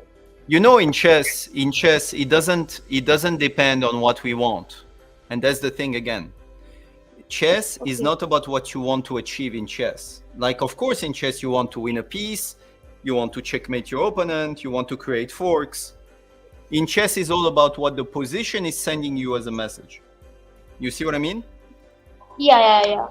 You go from the position, and the position itself is telling you, okay, here there is a weak knight, for instance, and there is a very nasty pin, so we can use this to our advantage. And then h3, g4, knight take d4, queen f3, and we use this. You understand? Okay. So this is how you have to do. Don't go from is there a way to win a piece or not? It's more like, okay, in this particular position, what is really the most important point in this position? This is how you have to do it. Okay? All right, my friend. Speak soon. One last question. Oh, you have one last? Okay, tell me. Yeah. Can you tell a good opening against, like, when you are playing with black? Can you tell a good opening? Against e4, d4, c4, knight f3, knight c3. Which one? Can you show it, please? Like, when you start with the French defense. When your opponent plays what? e4? Yeah. Well, the best opening for me is the Caro-Kann. For me is the best because you have less tactics. And this is what you guys are missing.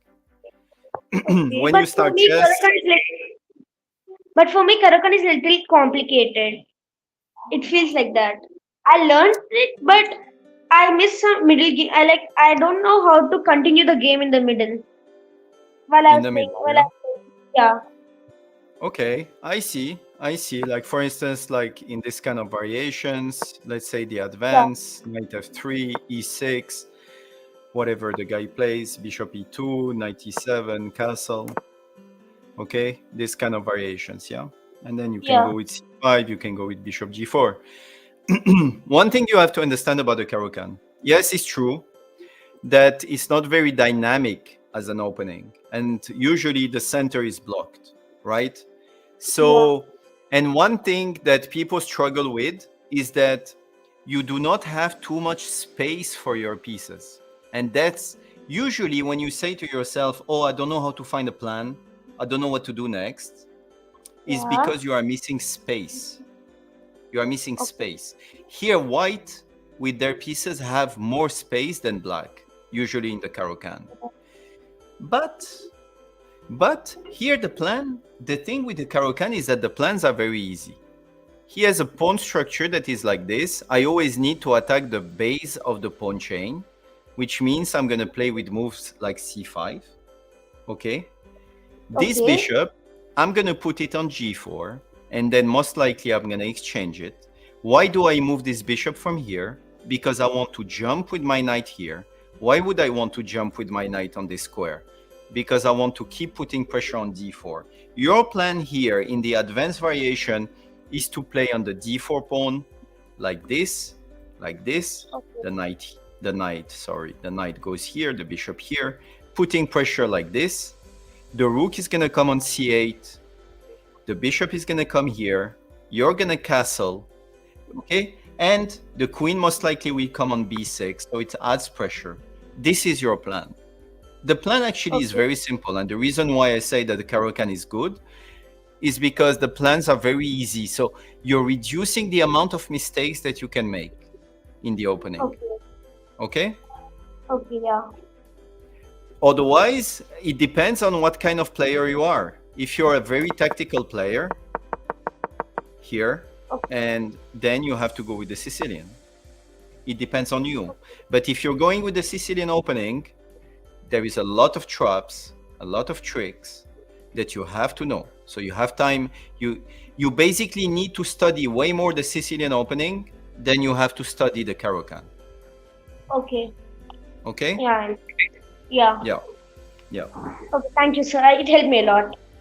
Thank you. Pleasure. And I started playing chess from 9 months, and my rating is like 900. Nice, nice. Keep on. You're gonna improve very fast. You're young. You're gonna improve super fast. All right? Just keep at it. Thanks. Bye-bye.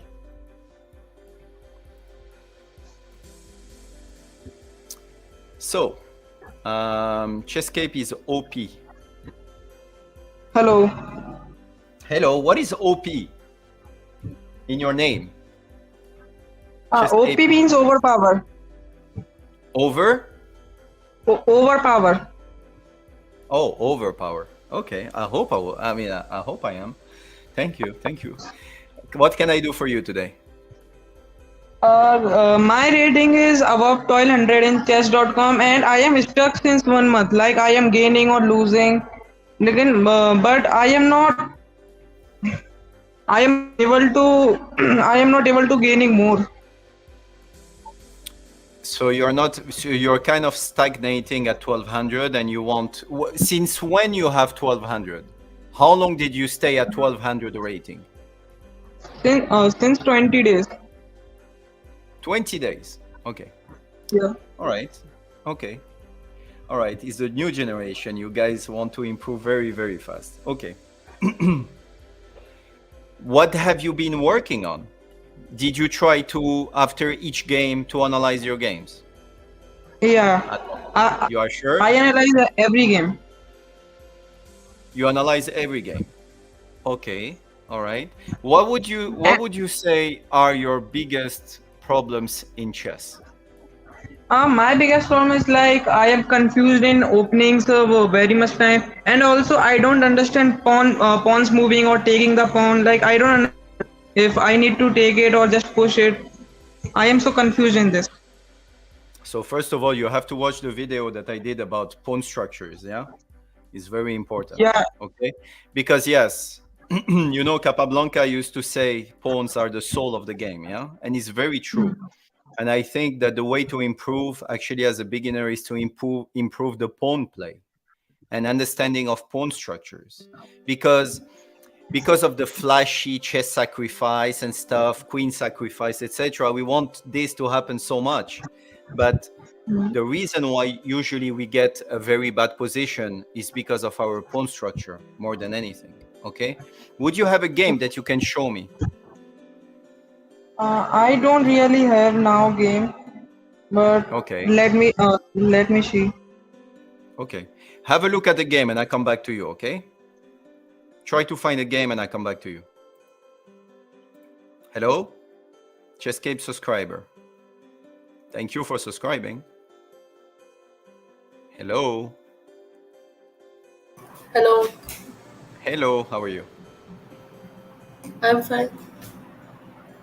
What can I do for you? What question do you have?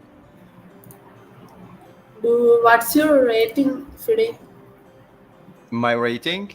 My rating on chess.com is lower. No, Fide. 23. International rating. Sorry? Fide rating, sir. So FIDE doesn't really count because I'm one of a kind. I actually stopped playing chess competitions 30 years ago. So I kept on training, but I never actually played. So I think my last FIDE was about 2,200 or something like this.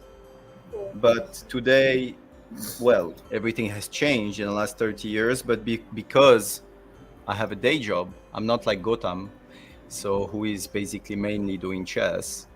I trained with Kramnik. Kramnik was my trainer, basically. And I would say he says today that I play around 2,400. And my rating on chess.com is 2378. Let me actually present this. Sir, can we play a game? You want to play a game? Yes, sir. Yeah, but then stay there. So I answer the questions of people and then I come back to you. Cool? Okay. Okay. John Schmidt. I think we spoke before, right? Hello? Okay. So let's go Shubham. Hello, Shubham. sir. Hello. Sir, I am 14 years old and in chess.com my rating is about 1600. So I want to ask a question to you that whenever I play a game, like I am a d4 player, so whenever I play, sometime I get stuck when that I have to attack or I have to play positionally.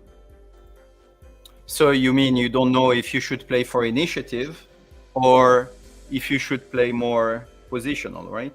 Kind of. Yes, sir. Okay, well, all depends on the understanding of the position itself. This is the thing. Some positions ask for an attack because there are weaknesses that you can use, and some position you have to play positional chess. For instance, I give you an example. If, for instance, your opponent is playing this and you play the London, well, it's not going to be easy in the London, for instance, to play for initiative. It's not going to be very easy just because of the way that the structure is. Let's say I play some moves, bishop d3, knight f6. and knight d2.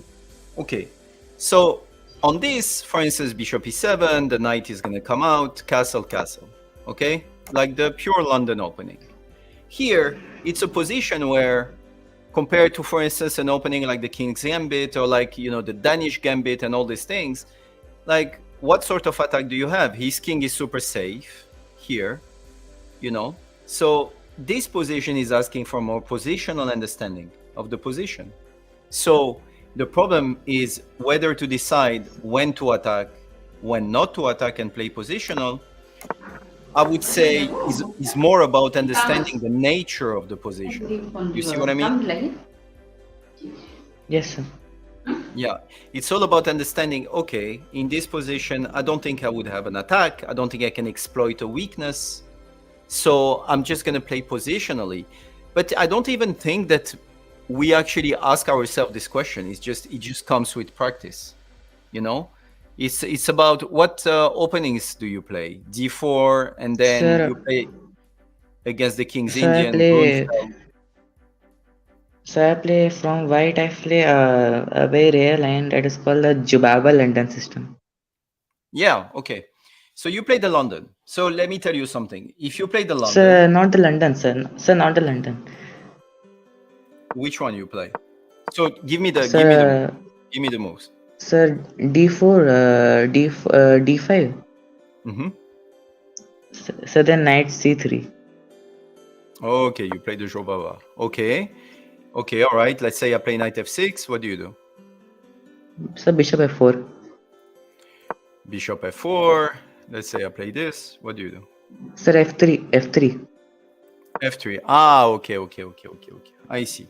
So obviously the Jobava London is way more aggressive because you see, Yes, whenever you push a pawn like this, you know that this move basically is anti-positional, I would say, because you're taking the natural square of the knight. And the only reason why you play this kind of things is because you want to be pushing. So for instance, this position, let's say I'm going to play e6. And here, I guess you go g4, no? Or queen Yes, sir. d2. Yes, sir. G4, H4. Exactly. So you go like this. So in this position, well, there is no question that you should ask yourself, should I play for the attack? Because it's clear that you should. So, okay, I have something for you. Do you guys know Josef Dorfman? Have you heard this name of this grandmaster before? Like this, I'm going to write in the chat. Dorfman. Do you know him?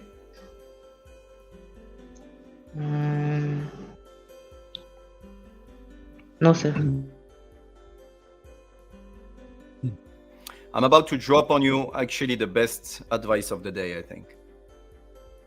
The best advice you're going to get. Okay.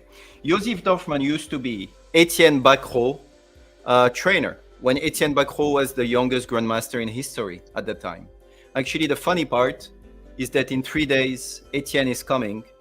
I will be in Bucharest for the chess tournament. Etienne is a good friend of mine, and we're going to play some games. I hope we're going to record for you guys. So Josef Dorfman was his trainer, and he wrote a method on when to decide to play dynamic chess or not. Well, it's very simple, actually. If you are better strategically, if your pieces are well placed and you are better, strategically you have a better position, you should never play dynamically. You should play. So if you have static structures that are better than your opponent, how can I explain this? You have a better pawn structure. Your pieces are placed better. Okay? Then you shouldn't play dynamic chess. Let's look at this position now. Who do you think is better here, strategically, positionally? Who is better here, do you think? White or black? Sir, because I play D3 bishop, E3 bishop D3, then my pieces are well placed and I am ready to attack. So I think white. No, I think black is better positionally. The reason is that you have this pawn on F3. This pawn on F3 is basically right now a problem for you. Is a totally big problem. Also, the fact that you played H4 and G4, which king is safer, you think? This one or So this black. one?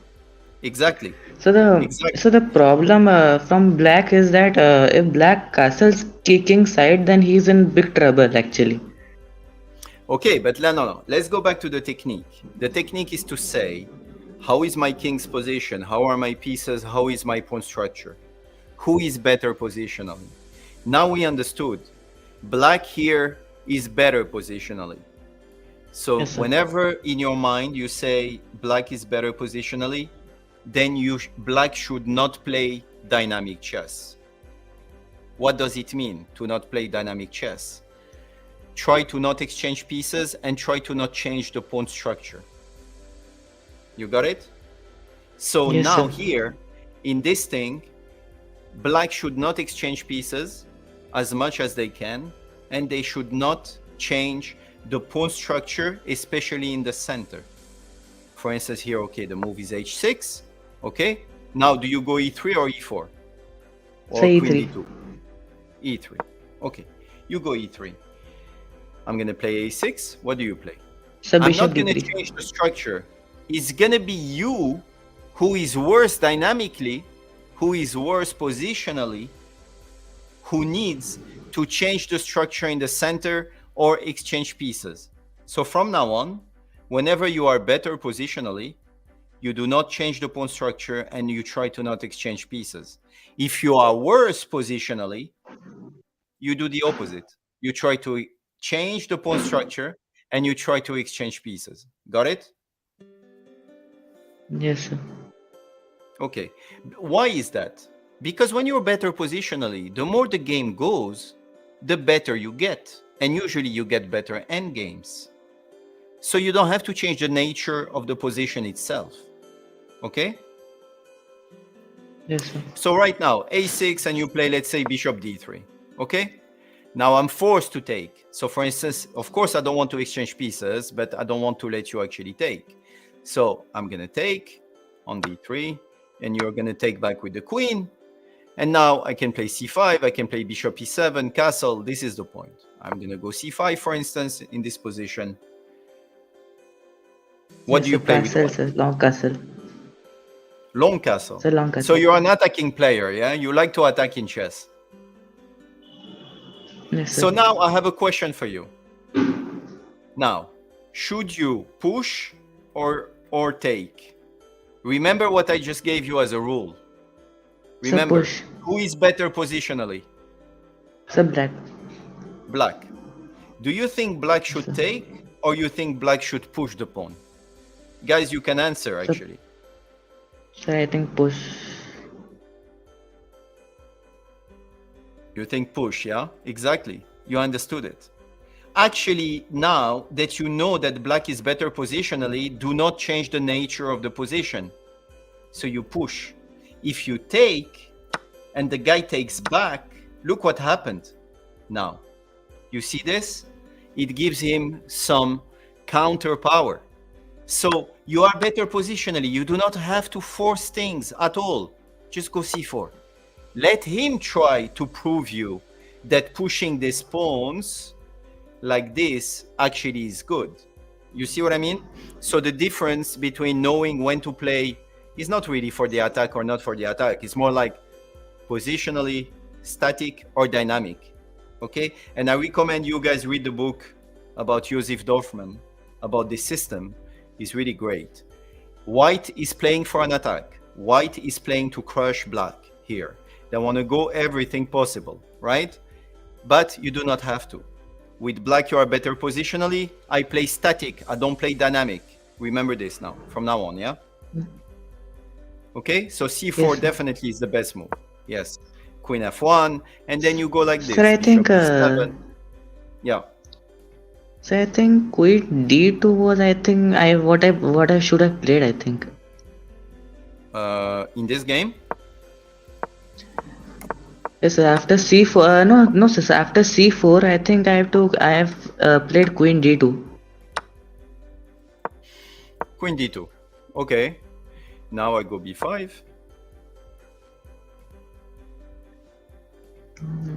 What do you do now? So then I think. Look. Let's do the opposite now. You are playing with white, so you are worse positionally, right? You are Yes, sir. worse. We said it, okay? But you have some initiative. So what should you do when you are worse positionally? The opposite. I try to change the pawn structure and exchange pieces. Boom. So I play this move. I try to Yes, open sir. the position. So you see the difference is if I'm better positionally, I do not change the nature of the position. I don't exchange. I repeat it so you guys really get it. I don't exchange pieces as much as I can, and I don't change the pawn structure. If I'm worse positionally, it's like if you're worse positionally, you have to find some resources to create some tactics and win before the end. You understand? Yes, sir. All right. All good. Cool. I have to go to the next person. Nice to meet you, man. Yeah. Hoax. Hoax. Hello. Hello, hello. Hello. How are you? I'm good. Can you hear me? Yeah, I can hear you. Yeah. Oh, okay. So I have some few questions about middle games, tactics, and problems. Do you mind if I can Mhm. share? So Okay. can you tell me the goal of the middle game? I'm kind of a little bit confused with it. The goal kinda of the confused. middle game. Yeah, I get confused a lot. Okay. Okay.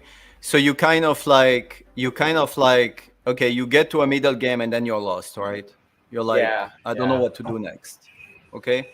So the reason for it is that I would say, what I would work is position assessment.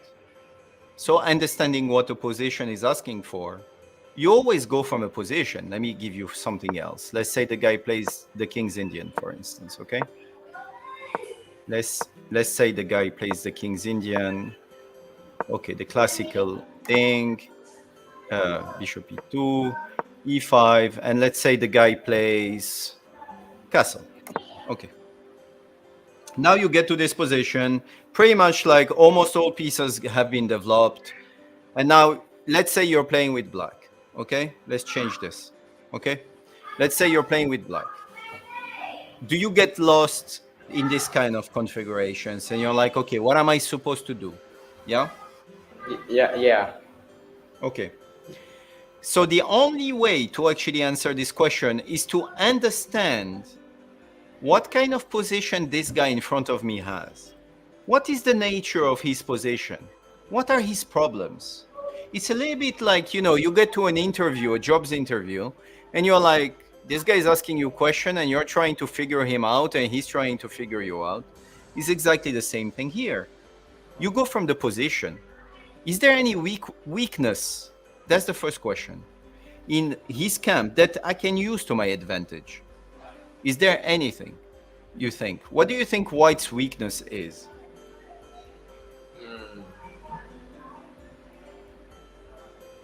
Or you can go the other way and say, what is my biggest strength in this position? What is the best piece that I have, for instance?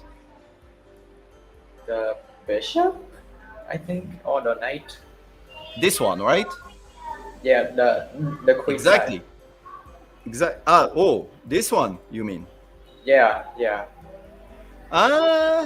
Why do you think this one is strong? I guess because you are thinking about putting it here, right? I wanted to trade the knights. Yeah. So you want to play this, right? Yes. Let's say I play any move and you want to do this, right?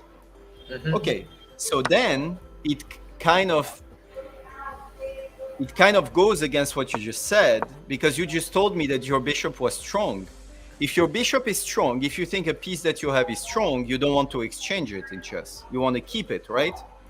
You want to exchange your weak pieces against the opponent's strong pieces, right? You see what I mean? Yeah. So for instance, if I'm thinking, so why did I tell you that this one was strong? Because this one would have a very amazing diagonal if these pawns weren't here. If these pawns weren't on the board, I just need to remove the knight somewhere, and I have an amazing diagonal open for this bishop. It's really not the case of this one, because yes, he can go on g4, but then what? Like, he doesn't have really a future. And if it's just to exchange it, okay, so you're just exchanging it. But my question was, what is your strength in this position? Is this one? And usually in the King's Indian's bishop, this one is your strength. So knowing this, and this is why you need to study basically the opening to understand what are my good pieces and my bad pieces. Here I would play this. I open the center because I'm thinking I want to open the diagonal of my bishop. This bishop is going to become super strong on this diagonal. Got it? Yeah, because when he takes, let's say he takes with the knight, okay? Now I'm going to go and I'm going to keep putting pressure on dark squares. I go like this. I challenge it. He's going to defend this square by playing bishop e3, defending this, okay? I'm going to attack his pawn in the center like this. He's going to defend it like this.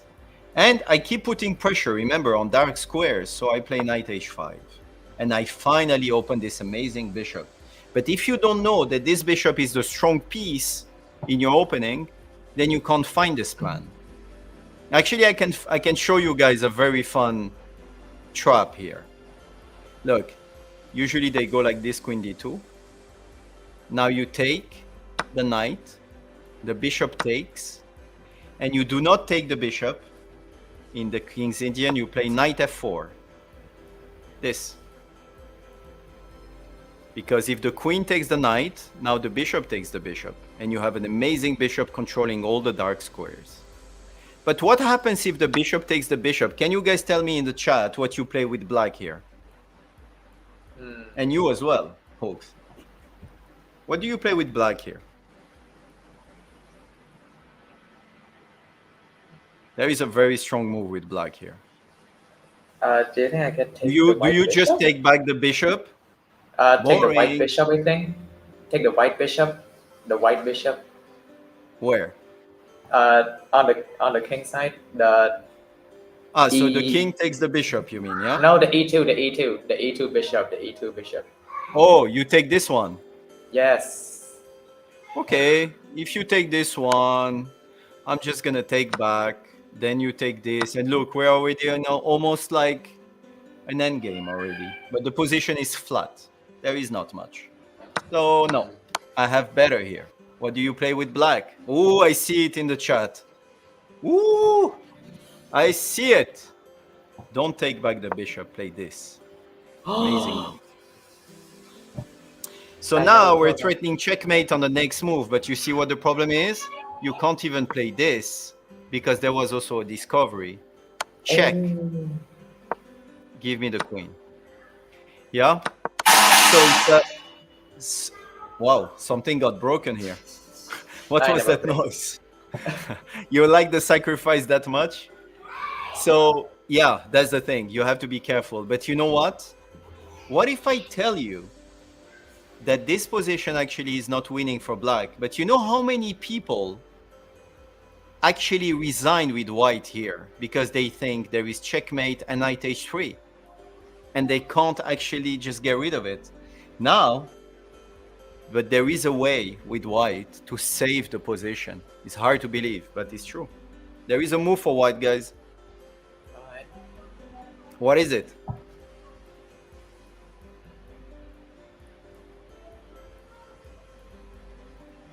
What is it? King f2. King f2, because now if a check and attacking the queen, the king can come here protecting the queen. That was crazy. That's crazy. And if you take here, it's actually a bad move because king e1. Now the knight is attacked. You didn't take this bishop. You see? You could play a move like queen take h2. But now I remove my bishop and you're a piece down with black. So you cannot take on g2. You are forced to actually take back here. And this is a position that is interesting. equal. Interesting. But anyway, that wasn't the purpose of this video, Hawks. But of this video, of this of this trial. So, but you see what I mean. So to answer your question, it all depends on what the position is asking you to think about. Here, you couldn't find this move is the right move if you don't understand that this bishop is the strongest piece. You see what I mean? I understand. Yeah. So it's all about studying actually and understanding, okay, in this opening, what are the pieces I want to keep? What are the pieces I want to get rid of because they're weaker than my opponent's pieces? And from there, you can actually get to the right plan. Got it? All right. All right. Cool. So my next question here, what is your best tip to prevent mistakes and blunders? Very simple. And find best find best moves. Find best moves. Okay, so this is different. This is different things. But to avoid falling for blunders, you need to stop focusing on yourself. You need to start focusing. A chess game is two people. The problem is most of you are actually focusing on yourself to not make a mistake. What you should be focusing on is, what does the guy in front of me want to do to me? You have a guy in front of you who wants to kill you at the end of the board on 64 squares. But most of you are not thinking about what he can do. You're focusing on, okay, what can I do to win? Look, even in your question, you are like, how can I find the best move? It's not about how you can find the best move. Most of the time, I tell you what the best move is. The best move is how to prevent your opponent's plan. This is going to be the best move. The hardest thing to find in chess is not a chess sacrifice. The hardest thing is figuring out how to stop what your opponent is trying to do to you. Do you see it? You change the perspective. At each move from now on in a game, you say, what does he want? What does he want? What does he want to do? What does he want to do next? How can I stop it? But you guys, what you do is, okay, what can I do? What if I take this? What if I do this? It's a totally different perspective. You see what I mean? I see. So from now on, focus on the guy in front of you. Don't focus on you. Stop his plans. You will see most of the moves that Magnus plays is first stopping. You guys just see in the videos like this queen sacrifice and stuff. But there is a lot of moves beforehand that allow him to play these things. And how he figures out this guy wants to do this. And sometimes it's just 8, 9, 10 moves that he sees. This guy is trying to maneuver with his knight to arrive to this square. I'm going to stop the plan. This is the hardest part in chess, I would say. Yeah? Yeah. Got it? All right. Yeah. Need to thank you. move to the next person. Tell me quickly. Tell me. What is the best advice for 900 and 1000 ELO player? All depends on your weaknesses. I would say the best advice, figure out, you only have a certain amount of hours per day. The person who improves the fastest is the person who identifies his weaknesses, has self-awareness to say, this is my weak part, this is my weak part, this is my strong part. So I'm going to focus on my weak part. Identify what your problem is in all the games. There are patterns that you can get. Then work on these only. Some of you are actually super talented in positions where there is long castles, for instance, but you play terribly when the people are actually short castling. Or you play super well in very quiet positions, but when the positions becomes tactic and sharp, you actually just give the game to your opponent.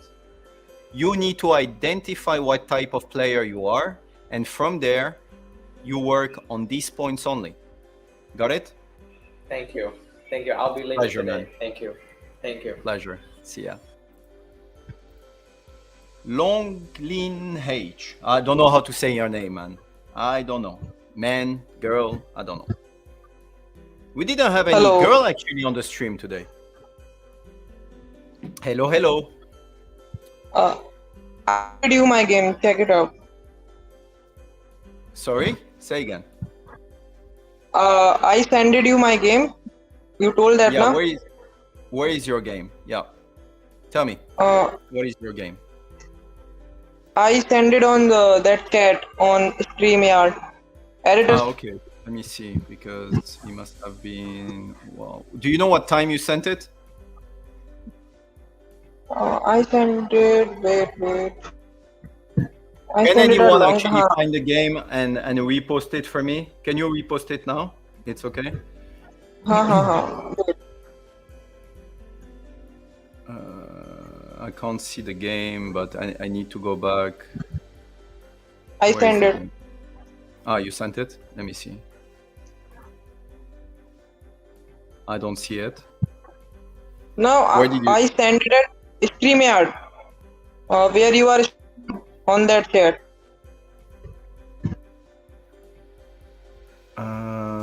Okay. 1 second. Can you? Okay, but I cannot find your game. No, I sent Okay, it on okay. chat. I have someone who's gonna help me find it. 1 second.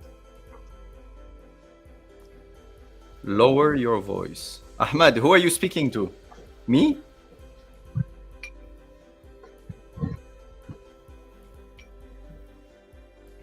Girls, please reveal yourself. Yeah, I know. We need more girls playing chess. Come on. It's super cool that you have, you know, the Botes sisters, etc. They're opening the game to other people. Okay, so the game is here. Okay, I have your game. You are playing with white or black? I am with black. Okay. So e4, e5. I see f. Oh, it's a king's gambit. I am very confused in that position. Like I need to take it or defend it or just push it. Like No. very confused in Okay, pawn. so you know, I used when I was a kid. One thing that I was doing is that I was an arbiter. You know, a sort of referee, but in chess. So like this, I could meet, you know, the super grandmasters, etc. Because before there was no social media, so it was the only way to actually meet them. And I remember, do you guys know Korchnoi? Have you heard about the name Viktor Korchnoi, the grandmaster No. who was a candidate to the world championship against Karpov? So I basically was the referee for that game, and then we got to know each other. And Korchnoi once told me, he said, I always, if my opponent wants to give me something, a pawn, you know, like a gambit, I accept it, and then I put the boxing gloves. That's what you have to do, man. A chess game, and you need to put these guys in your mind. Before starting on chess.com and starting your chess session, you need to say to yourself, am I in a fighting spirit? Am I feeling good with my energy now that I need to fight? Because in chess games, it's very rare to win without resistance, okay? You can't go around it. You will have to fight, okay? So, man, the move here is just to take, okay? When the guy plays knight f3, the best move here, the moves are g5 or d5 or bishop e7, okay? But I would say the best move is g5, second best move is d5, the third best move is bishop e7. Go with g5 in this, and you have to go and try to learn this, yeah? G5 in this position, the guy is going to take the center, and you're going to push g4. Okay, that's pretty direct, and there are some traps and stuff. Yeah. Usually, what happens in this position is that white is going to sacrifice the knight straight away. They're going to take on f4 here. They're going to take, and you're going to take on f3, and this position is sharp because now the f file is open on the king. Okay, the bishop is going to come here. And they're going to castle, the rook is going to be here. So yes, you have to know how to defend. The best move is going to be to play knight c6, putting pressure on d4. They're going to play bishop c4 here, straight away, and you go queen f6. Okay? You need to know this. But this is the way I would play in this position. Okay? But you cannot not accept a gambit. Usually, in chess, when someone offers you a gambit and you refuse it, you end up in a worse position. Got it? Okay. And I am also very confused in mid games. Like I don't know what to do, and just confusion pawns so much. I told you that like I need to Okay, so let me push it see what or happened. You went knight f3, and then you went d5. Okay, you went d5 here, he went d3. Okay, already here he could have taken on d5, right? Already he could have taken here. Queen takes, and most likely knight c3, gaining a tempo on the queen.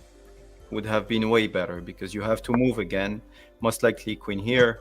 I can play bishop e2, I can play bishop b5. One of these things. This doesn't bother me, for instance, at all, because I play king f2, and this is very dangerous, you know? You have to be careful. So this is how he should have played. But okay, here he played d3. This is very passive. Very passive, and usually you have to take in the center. What did you do here? Okay, you didn't take. Why not taking actually on e4 here? What made you not take? because I am so confused. Like if I take, then he could do like something better, or if I just push, so like I am very confused in it. Okay, so let's just take each candidate move as it comes. First of all, let's analyze this. Pawn take e4.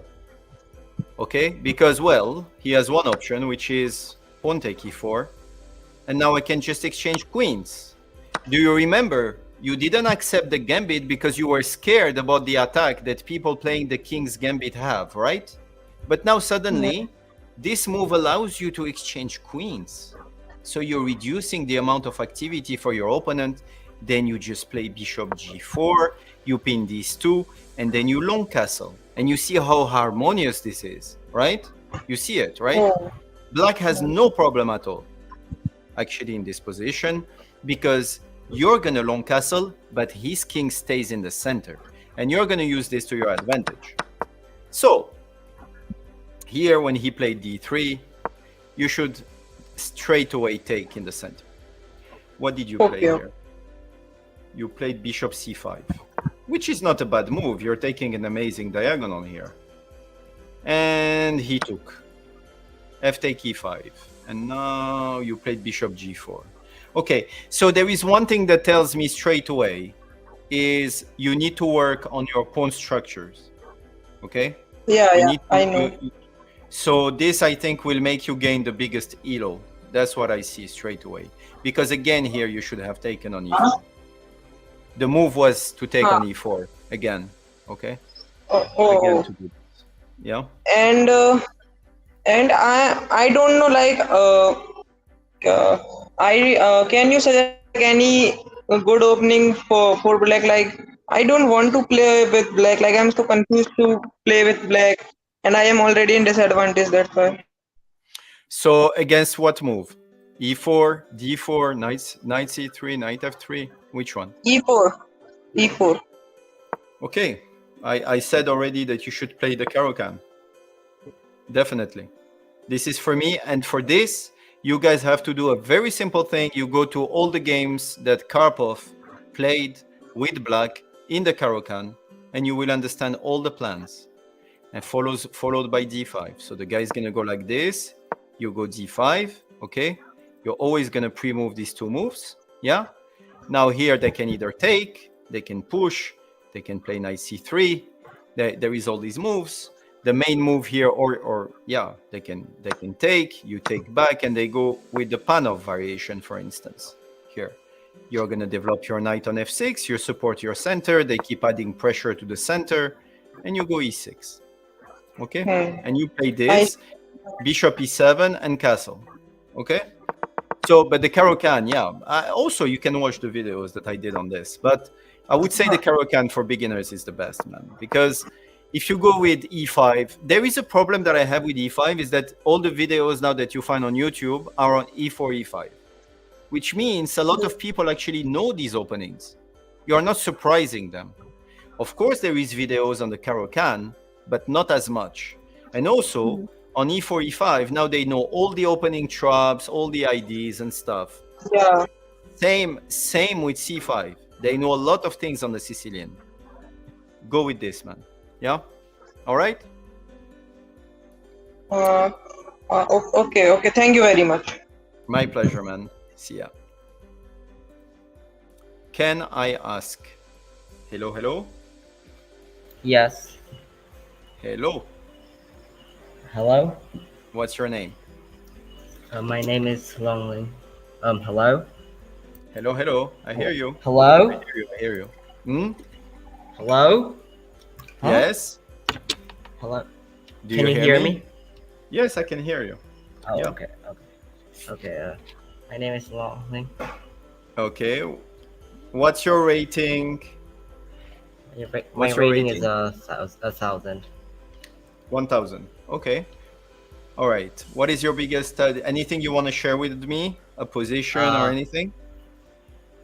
I have a pretty bad thing about the middle game.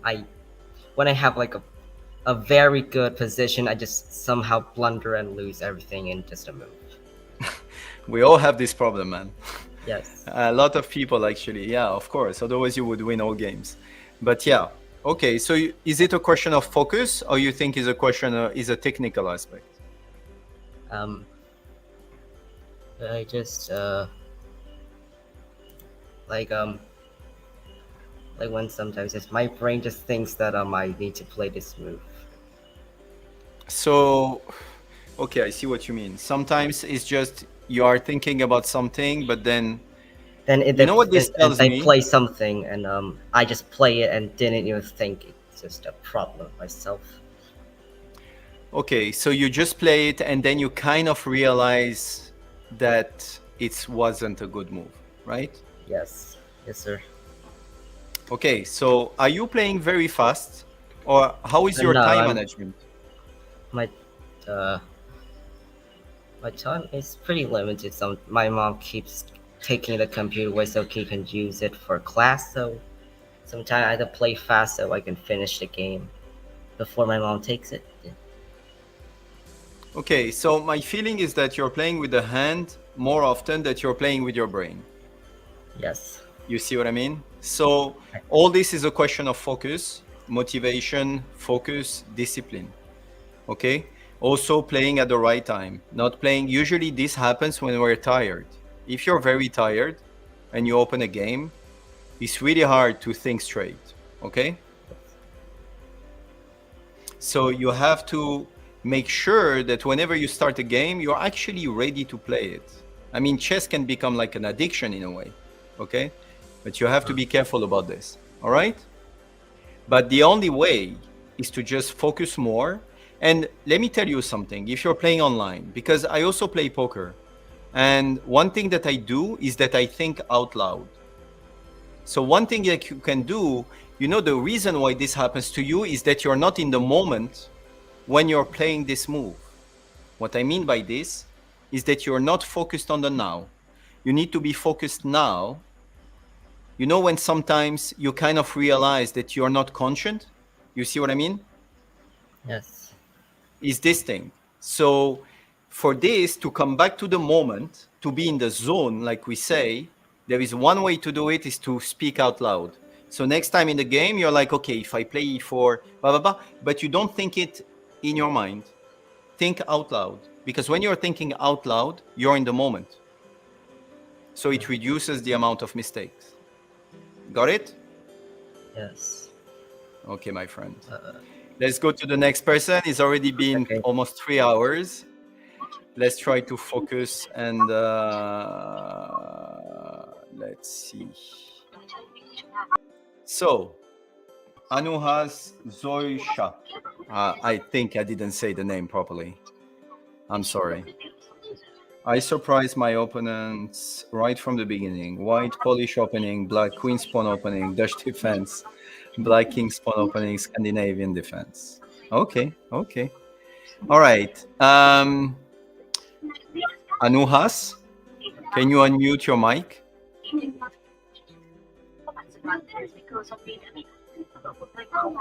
Hello. We hear you, but okay, I will have to go to someone else. Okay. That was the thing, I think. Can you unmute your mic? No, disappeared. Okay.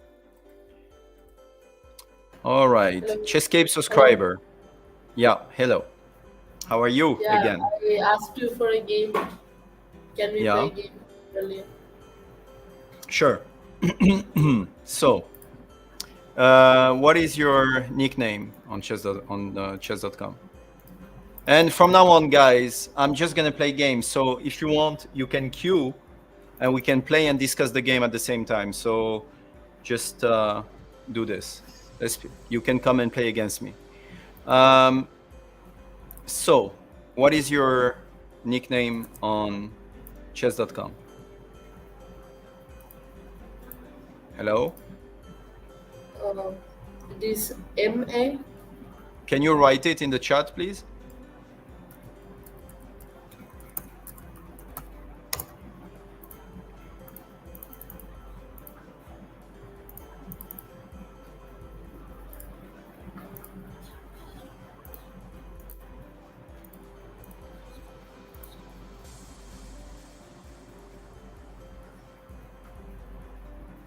Did you write it?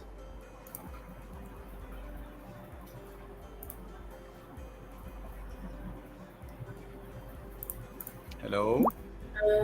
I've sent you a challenge. Okay. That's you here, right? Okay, let's go. Okay. What do you play? You play the Benko or something? Right? I'm gonna divert a bit. Oh. We're gonna play some diversion. Okay, interesting. So you are 1669.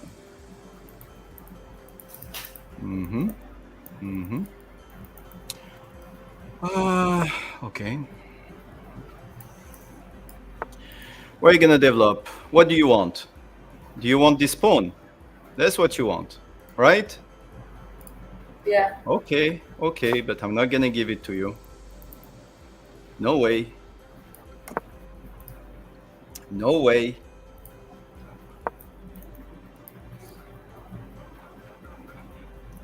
How to improve middle game. Who plays the Polish? What if I tell you guys that I have absolutely no clue what the Polish is? Honestly, what is the Polish opening? You guys come up with like chess openings every day, so what is the Polish? Honestly, can someone put the moves actually and show me what this Polish thing is?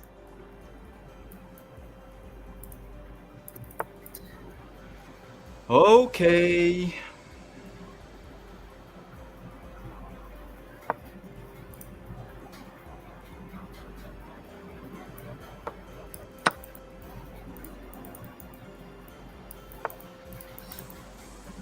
All right.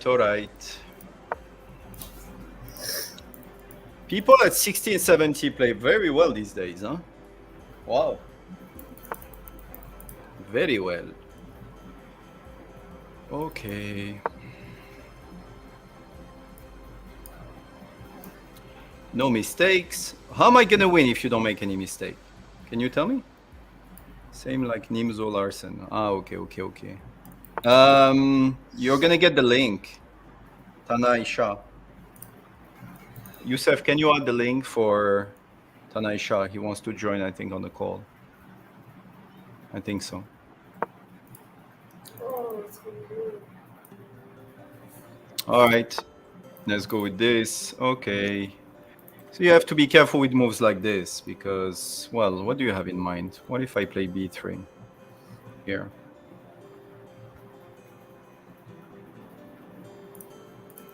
Yeah, I think I can, right?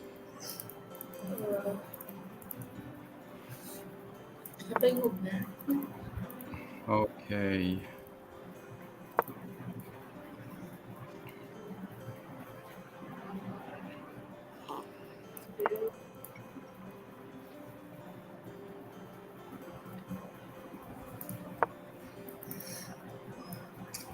Yes.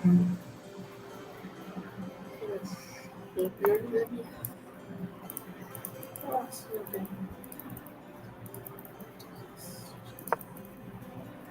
Okay. Now,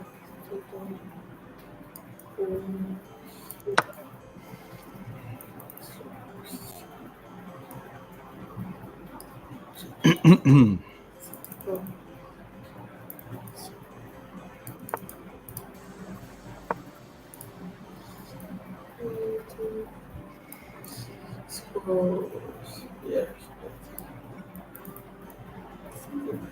Yeah.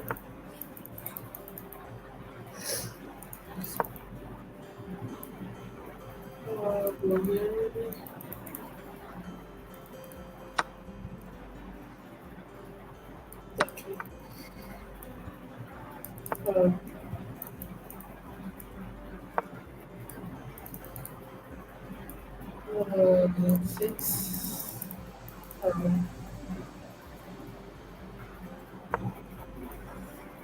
Here.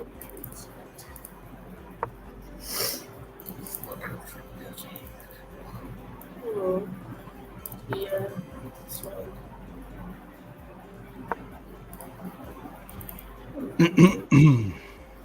Four. Seven.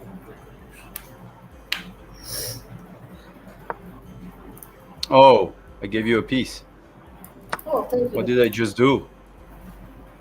What did I just do? How about I give you a second one? I'm tired after 3 hours of talking. You may beat me. That's your time. Here. That's your time. Maybe. 1670. Wow. I'm impressed, man. I'm impressed. That is. No, it's not this. Here? Oh, this is. No, this. What is this? This. Yeah, I saw that. Gotta be clean. Oh! There's one thing.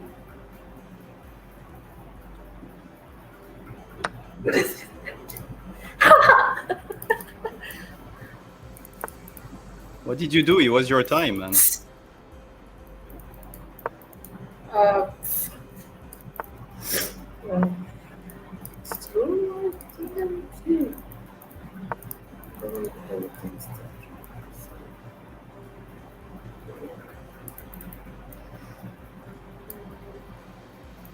Still,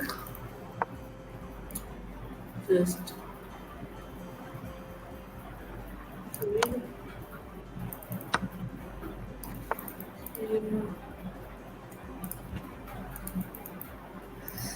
this one, right here.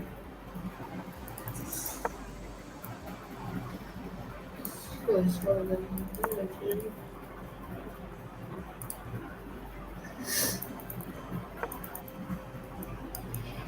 Here.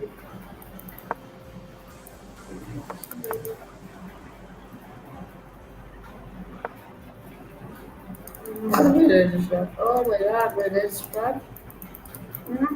Really? Who are you talking to?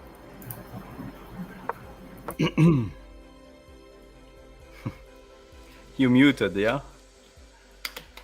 You can keep it. Keep the mic. It's fine.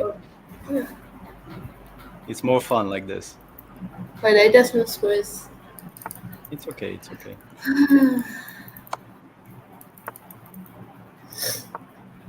No.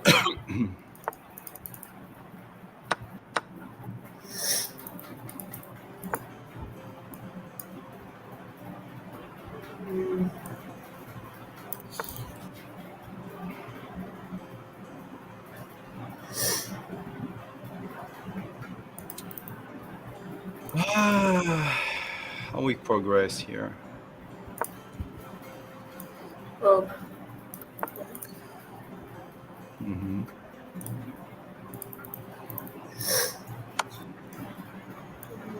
What? Okay.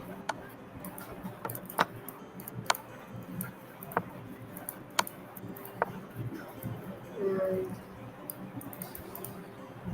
uh,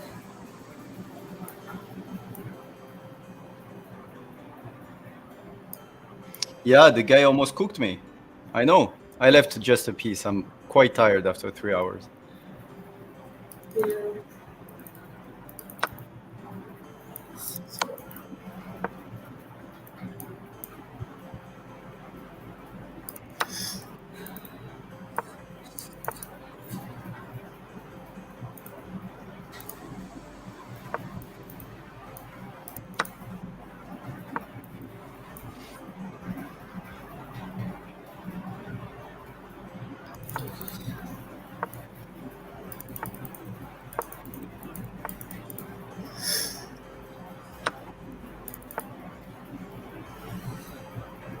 Not easy to win, huh? Actually, huh?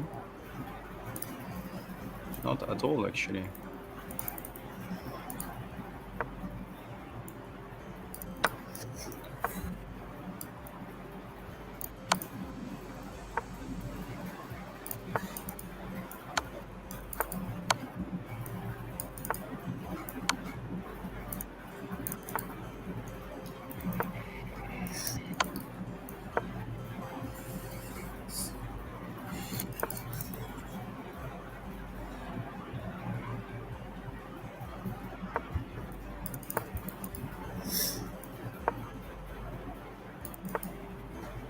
I think that's a fortress, actually. It looks like it. Wow.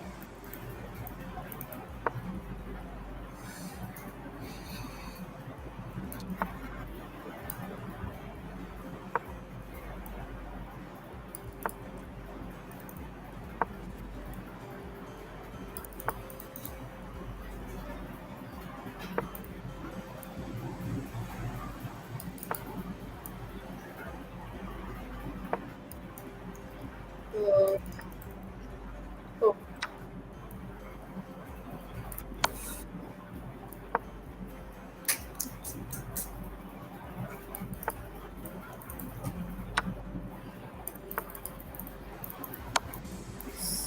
it's a fortress. No.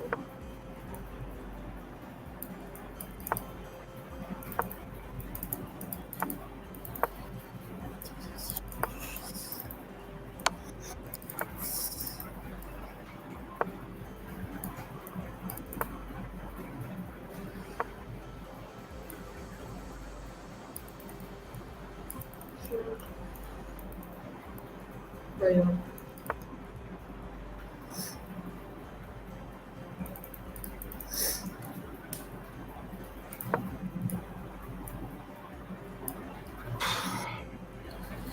Yeah.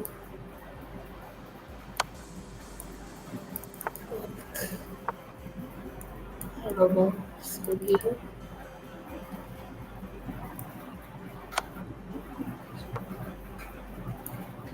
Yeah. It's good here.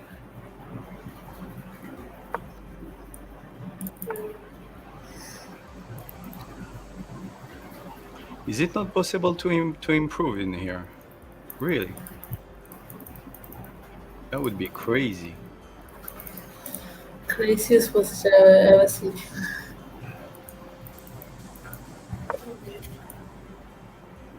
There should be something.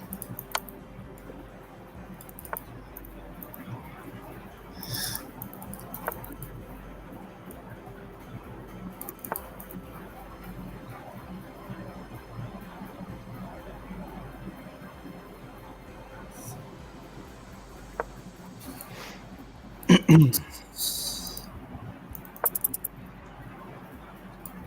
mm,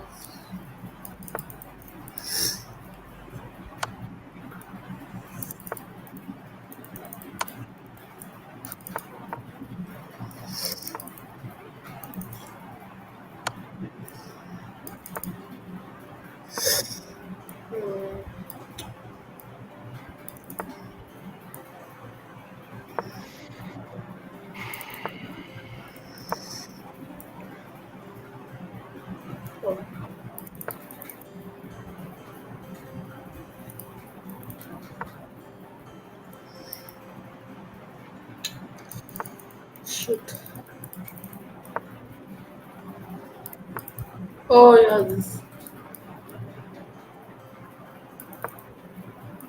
Mm,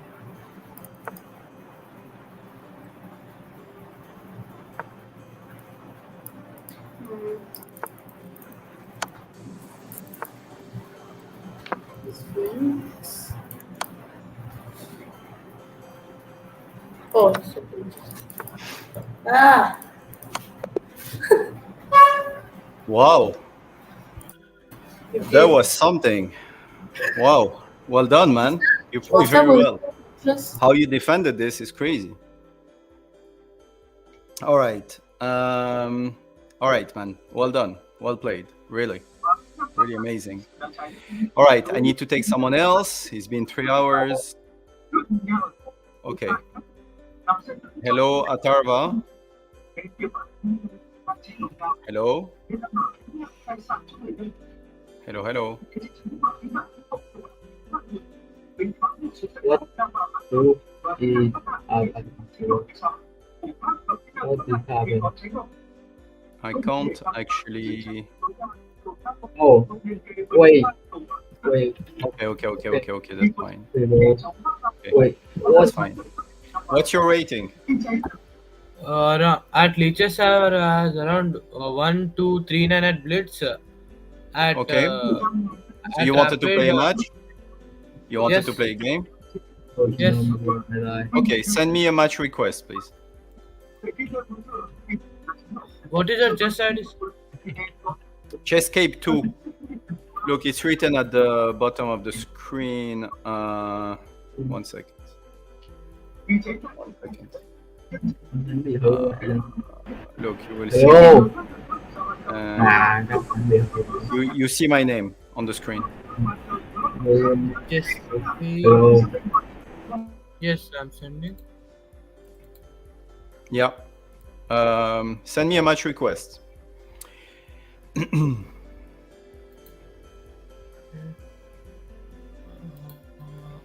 Play with a friend.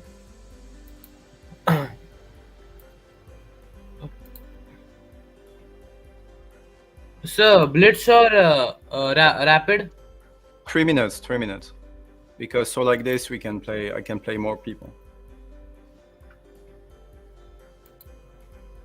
So, I'm sending a link in chat. Is bro naked? You are not naked, yeah?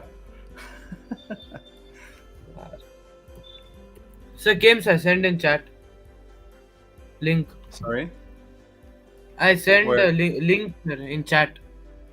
Yeah, I guess. Or you can just match me on chess.com. Just go send me a match request, yeah, on chess.com. Chess. Chess.com. Can you say chesscape spelling? So, chesscape like this. CAPE. Chesscape 2. I wrote it in the chat. Yes. Why I removed the shorts? Yeah, so there is this thing with the shorts, guys. Basically, what this does, when you have shorts, you can't basically launch your long form. Nobody is watching them. Is it you, Daruk? Hello? Yes, sir. What is your name on chess.com? Chess.com, it's very long, sir. Pro Atharva. Okay, but okay, send me a match request. Come on, otherwise I have to go to someone else. Yes, I'm sending play. Sir, how to send, sir? After many days I'm playing. How to send? Send me your nickname. Send me. Write your thing, and I come back to you, okay? So, here. Let me see. Hello? Hul Fall. You there? Yes, sir. Yes, sir. Sir, you just told me. Sir, I'm sending the game.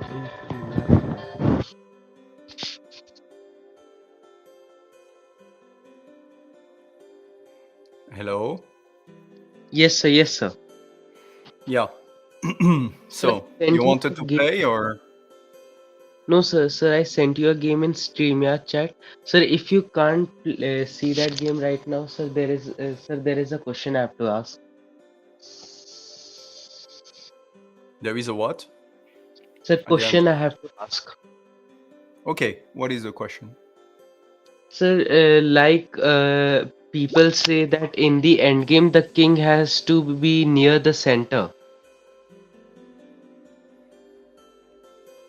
In the end game, the king, yes, the king is basically a very important piece in the end game. So you have to play with it, yeah, and centralize your king. Yes. Yes, sir. So during the transition of the middle game to the end game, sir, how do you maneuver the king towards the center? Because if I try to do it in the end game, is sometimes it is a bit too late to do that. Well, it's hard to answer. It's position specific. So it's very hard to answer because sometimes if you bring your king too early, then your king may be under attack and you have to be careful. I would say the rule is this: you have to bring your king at the earliest moment where whenever you feel that your king cannot get attacked. You see what I mean? Okay, the sir. moment that you think it's fine to bring your king to the center without having lines open towards your king that you may get attacked and checkmated or lose material, then you have to do it straight away.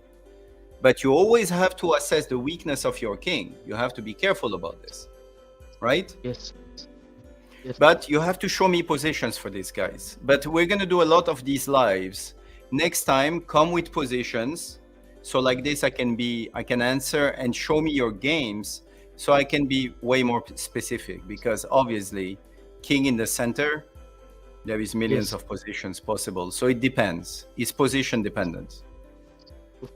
Sir, also there is a question about the game. Sir, in that game, Levi just started an attack on the king side. He did not care. His king was wide open in the center. I have sent the game in StreamYard chat if you want to check it out. Sir, Do you know what time you sent it? Sir, it Or can you was. resend it now? Do you have it that you can send it so I can see it? Because otherwise I have to scroll through many comments. Yes, sir. Yes, sir. Yeah, put it now, and then we see the game. Okay, let's go. Yes, sir. Sir, I put it. You put it? Yes, sir.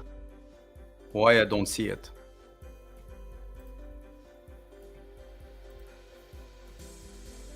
I don't see the game. That's strange. Sir, Maybe there is a delay or something. Sir, because there is a username, can I ask? He is spamming some comments. Just copy paste the PGN, in this. Just copy paste it. Yes, sir.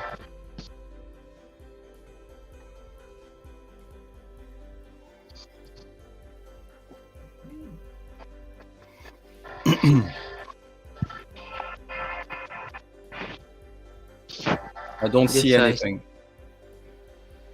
Sir, can I tell you the name of the players? Maybe you could search. Okay, how about you give me the moves? Tell me the moves that have been played, please. What are the moves of this game? Sir, just a second. I have to open it in. Okay, I go to someone else and we come back. Vlad, Stefan, Nikolai. Hello. Hello, how are you? Oh, good. I'm Vlad. And Nice to meet you, Vlad. You're Romanian? oh yes, but Ce I'm faci? very good at good, good. Okay. I'm very good at chess, but I have some problems at the end game. Like every single time I'm in a check and blocked or protect, it's lead to checkmate me instant. Okay, do you have any game you can show me? where I can see where this happened. If you go to the history of your games on chess.com, maybe you can find a game. I played chess at home because I didn't know that Okay, exists. so whenever you play an endgame, if I understand well, whenever you play an endgame, you get checkmated. That's what you mean? Yeah. Yes. Okay. It's a very big subject. It's a very big topic. But I would say that there is a big chance that you move your king in a way. Do you move your king in the center of the board very quickly in the endgame? No, no. You leave it there. But I Okay. castle very quick. So in the middle game, you castle, or in Yes. the opening. Yes. Okay. In the opening. But okay. But how come you get checkmated in the end game? How does it look like? Give me some. It look like a knight protecting a square, but it attacks and a piece leading to other checkmate threat. And it is two checkmate at the same time. Oh, okay, I see what you mean. Yeah, I see what you mean. It's double attacks. Yeah. Yes. Double attacks that you struggle with.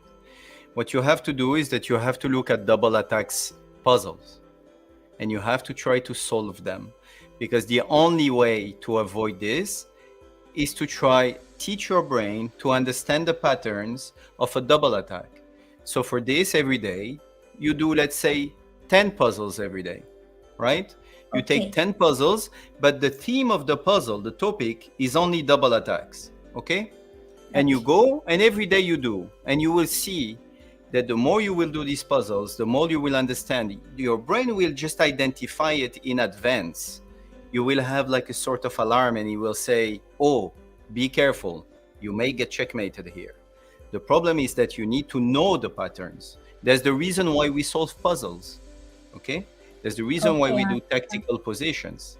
So in my opinion, what you have to do is improve your tactical play, okay? Okay, So you should either solve the puzzles on chess.com every day, or there is a lot of tactics. I think there is a book of Polgar about tactics, 5,300 and something positions. Let me see.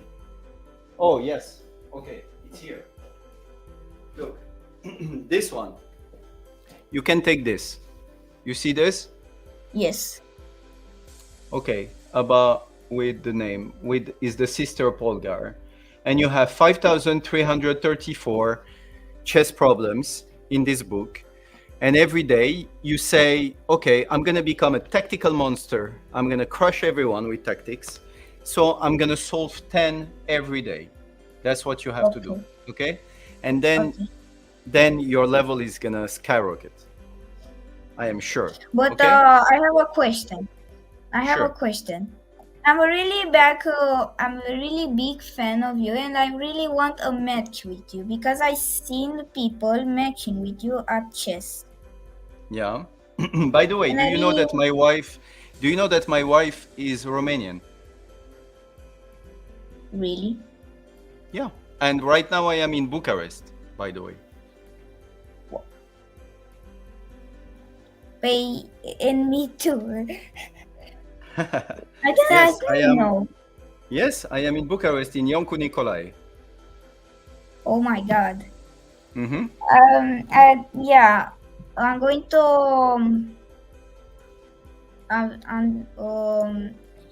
I want to play with a match with you because okay. So what is your? Can you write your username? But and anyways, I don't need my username because it's you here, Sans Vla. Is it you, Sans Vla? Yes. Okay, so let's go. So I guess we are having a Caro-Kann defense. Let's go. All right. So now, I'm challenging this. Okay, you can definitely play this move. It's more on the passive way, but it depends. If you're a positional player, then you can play like this. Then you can put the knight here, or you can put the knight on d2. It's perfectly fine. And usually when we play this, we go with g3, bishop g2, and castle. How am I going to play against this? Because it's very solid. I'm going to go g6. here. Once you put the pawn here, look, you could have done actually this move in one move, right? But you decided to play d3 and then d4, so you wasted the Because tempo. I want to develop my bishop. Yeah, but then you could have played d4 straight away. You see what I mean? Yes, I understand. Okay.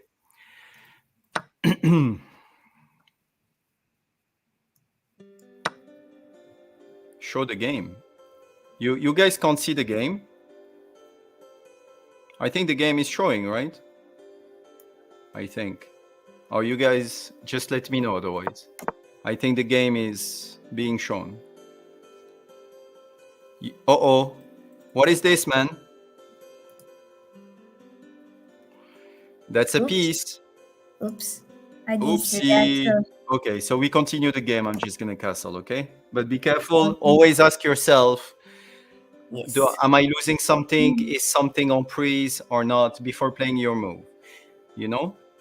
Yes, I understand. PM Simon Williams, you could check it in course. Yeah. All right.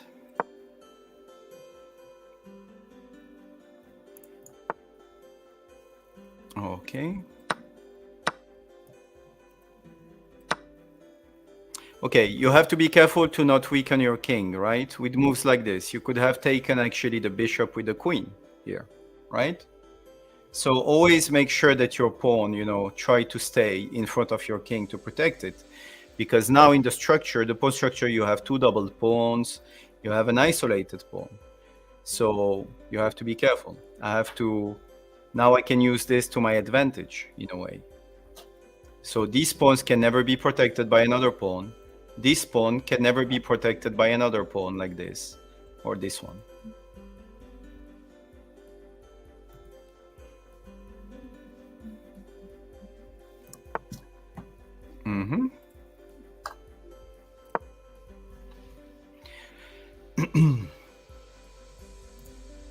Porna, send me, join the call, and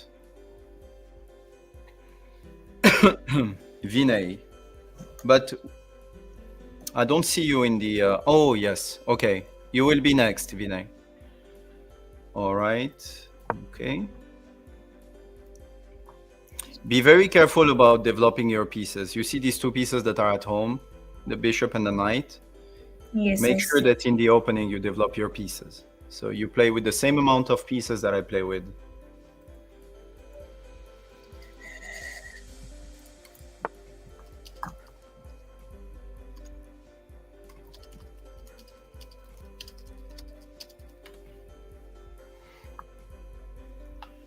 All right. You should have played moving these two pieces.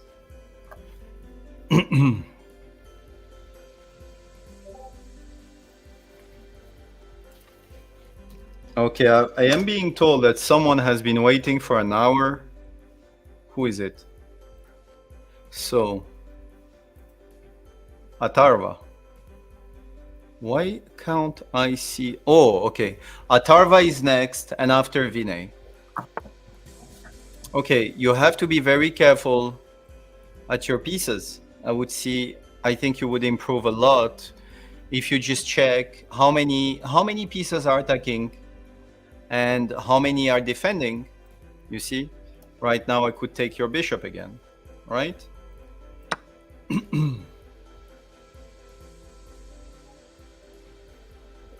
Oh. Aditya, I'm gonna put the shorts back, but slowly. I cannot put them in one day.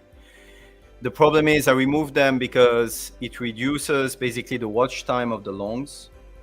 Because people who come from the shorts, they watch very little of the longs. So YouTube, the way it's built, that is a bit silly. Yes, YouTube is silly if it ends up on YouTube. Is that they think because people have a shorter attention span, they think it's a bad video and they kill it. So the shorts impact the longs, and that's the reason why I did it. But you are so many actually asking for it that I'm gonna put them back. So I put one yesterday, and I'm gonna have to reload them. Yeah, your turn. Bishop e3. Okay.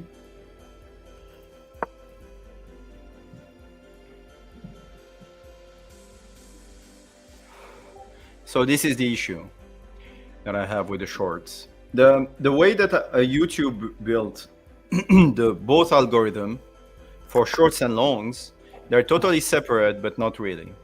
They still impact your channel a lot, actually. Fighting varieties. What do you think about this line in Caro-Kann? E4, C6, D4, D5, E takes, C take, C4. So the Panov, knight F6, knight C3, knight C6. Okay, I prefer E6 instead of knight C6, by the way. But it's a question of taste. Boom. Ooh, you want to do this?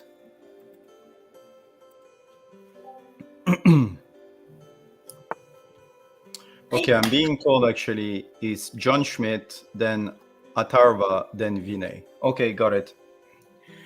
Okay, bishop c5. Do you see this? Do you see the bishop can be taken? But in chess, there is something better than material. It's going for a checkmate.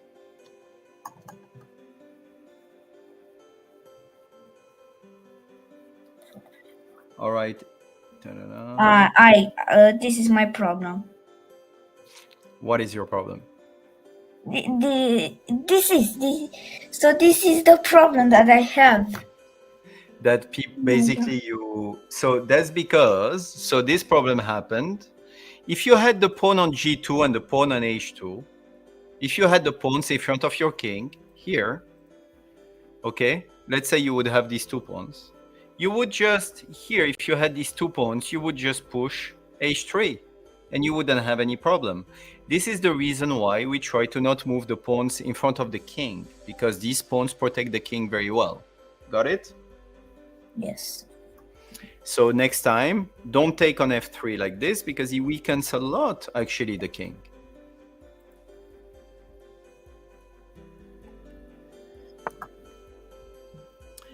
And that's the last one. Okay. All right. Okay, I hope that you got the point, yeah? About protecting your king, the pawns in front of your king, stay there as much as you can. Try to not open the lines here in front of your king. Okay? That was a pleasure talking to you, Vlad. Thank you. All right, keep on and do the tactics like I told you. Tactical exercises. Okay? Bye-bye. So next is John Schmidt. All right, let's go. Hello? Bye-bye, hello. Hello, hello. Can you hear me? Hello? Yeah. Hello, can you hear my voice? Your volume is very low. Can you increase it? Hey, I can hear. But we can't hear you though. Hello? Yeah, Hello? we hear you, but very far. Hello? Very far. Yeah. Hello? Yeah, yeah. Hello? Yes, yes, we hear you. Hello, can you hear me? Yes. Okay, let's try some play chess, guys. Oh, wait. Sorry? What? Let's play some matches. Okay, so send me a match request. I don't know. I don't know. I just don't know what to do. It's so boring. What? I don't know. It's so boring. I don't know what to do. So I play with you. This is so often. Okay, so what is your nickname on chess.com? Egbert Benedict. So write it for me, please, on the chat.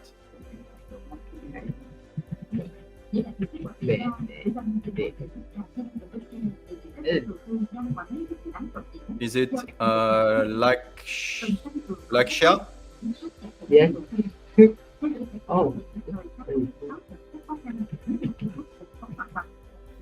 Black. Wait, what? Let me check. Oh, I missed that. Let's add. What is your nickname on chess.com? Your name there. Egbert Benedict, man. But can you write it on the chat? I write the check here. Where? In the chat. Let me check your name. Just So cool. Yeah. I don't understand, man. I can't really understand what you say. Sorry. Yeah, my voice kind of loud. Is it like Shia, your name on chess.com? Is it you, Yash? No, it's not. No. Not. It's Not. Egbert. Egbert. But you have to write it. Can you write it on the comment section? Yes. Write it now, please. Otherwise, I have to move to the next person. Egbert Benedict. Here, man. In the chat. What? In the chat. No, it's not there. I have to move to someone else. Sorry, man. Vinay is not connected.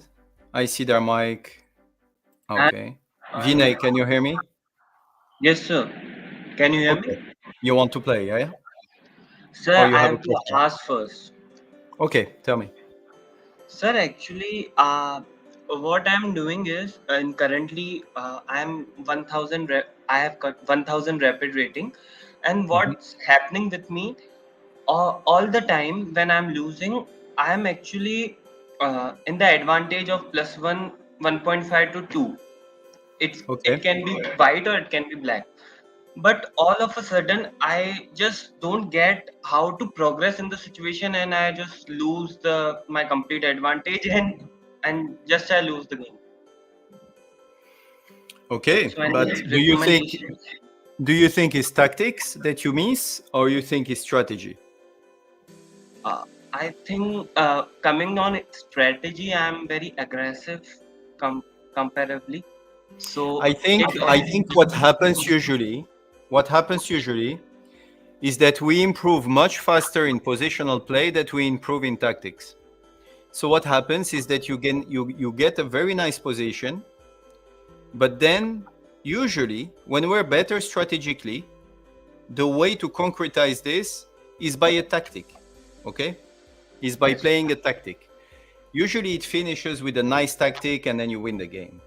In my opinion, what happens is that you have these nice positions and then suddenly you don't find the tactic at the end. Is it? Yeah, you can say that, but yes, sir. Yeah, Because is it what happens? sometimes I find very difficult tactics also, so I get a good means great moves, you can say, and sometimes I'm like not knowing, like I'm just doing some blunders.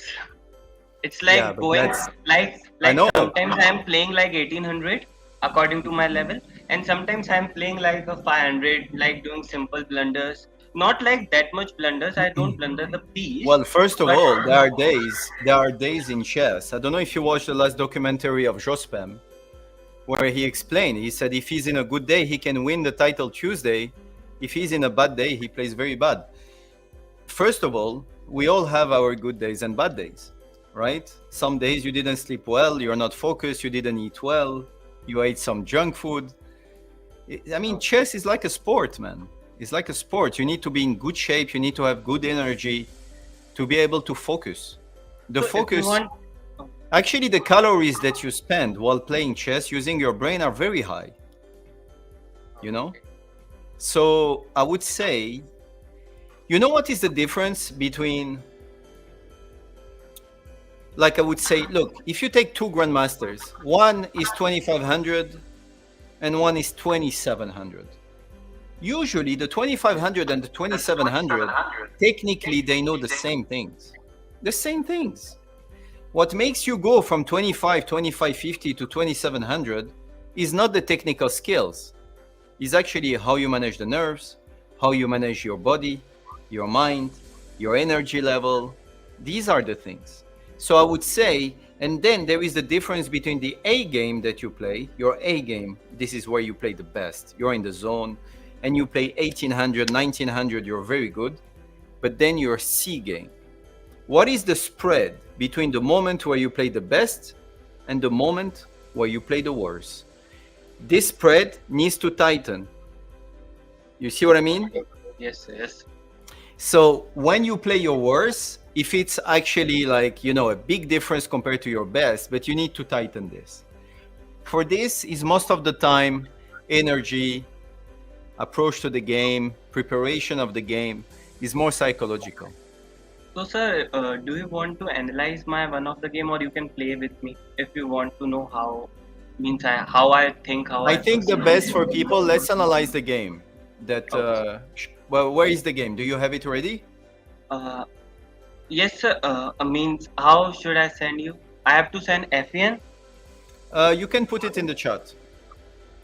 Oh, just a second, sir. Sure.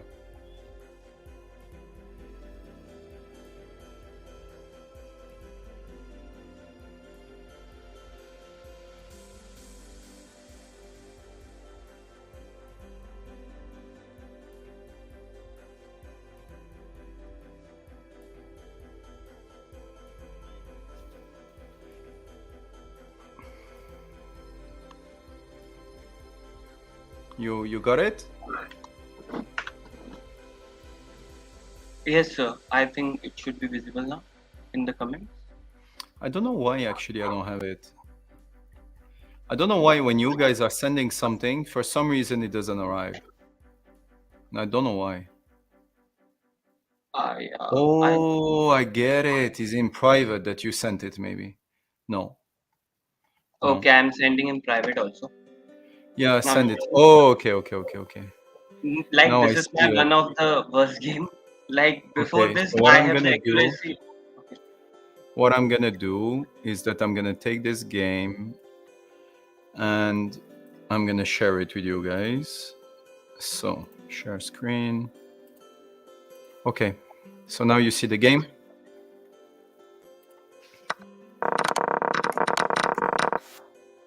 You are playing with black? No. Yeah. Yes, sir. I'm black. Caro-Kann, yeah? Okay, a6. Yeah, no, I don't see any problem here. Queen c7 is okay. Yeah. Okay, so why I'm not sure about queen c7 here, by the way.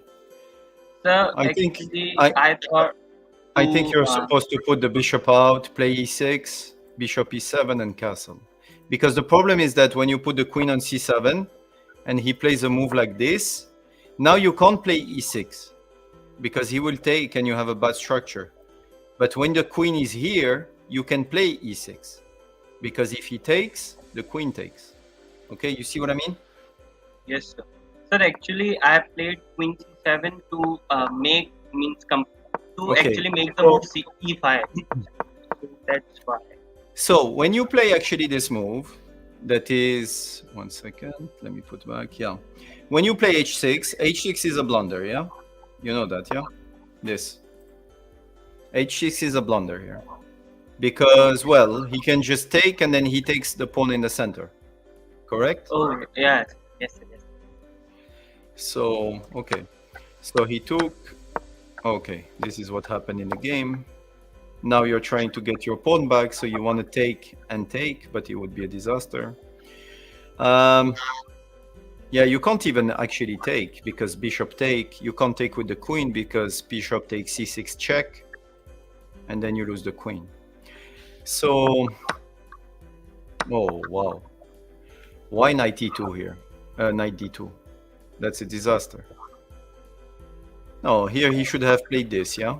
Okay. Just d5 and putting pressure on you. How do I go back to the... How do I remove this? What have I done? Up. How do Sir, I I go? think you can click on the...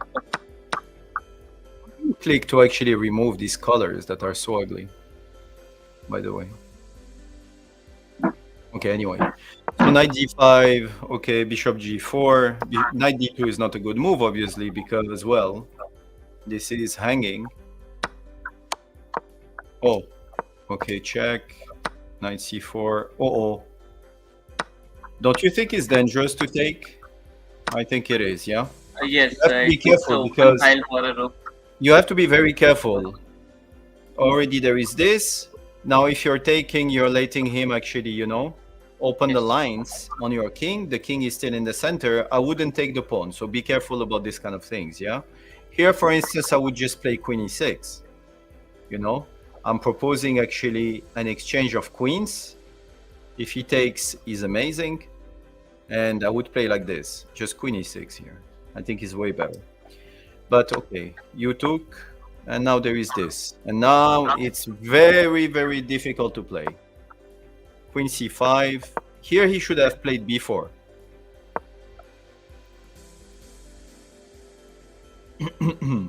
Because on queen take b4, for instance, now he has knight d5, attacking the queen and putting pressure on the bishop.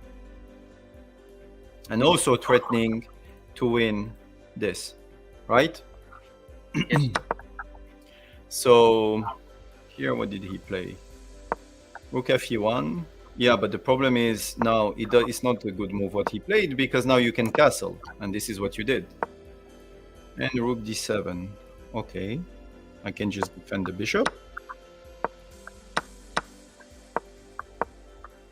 And what's your question about this game, apart from this? Sir, it's just I have just sent you it's the game before which I was before this I played 2 games and they were like 94 and 91% accuracy. And then I just played a game like it was like I have just blundered here the rook. So what you're saying is you're capable of the best and the worst. That's what you mean, yeah? Yes, you can yes, play a very good now game. Here you will see that I will get into the advantage, and then I will just lose that advantage.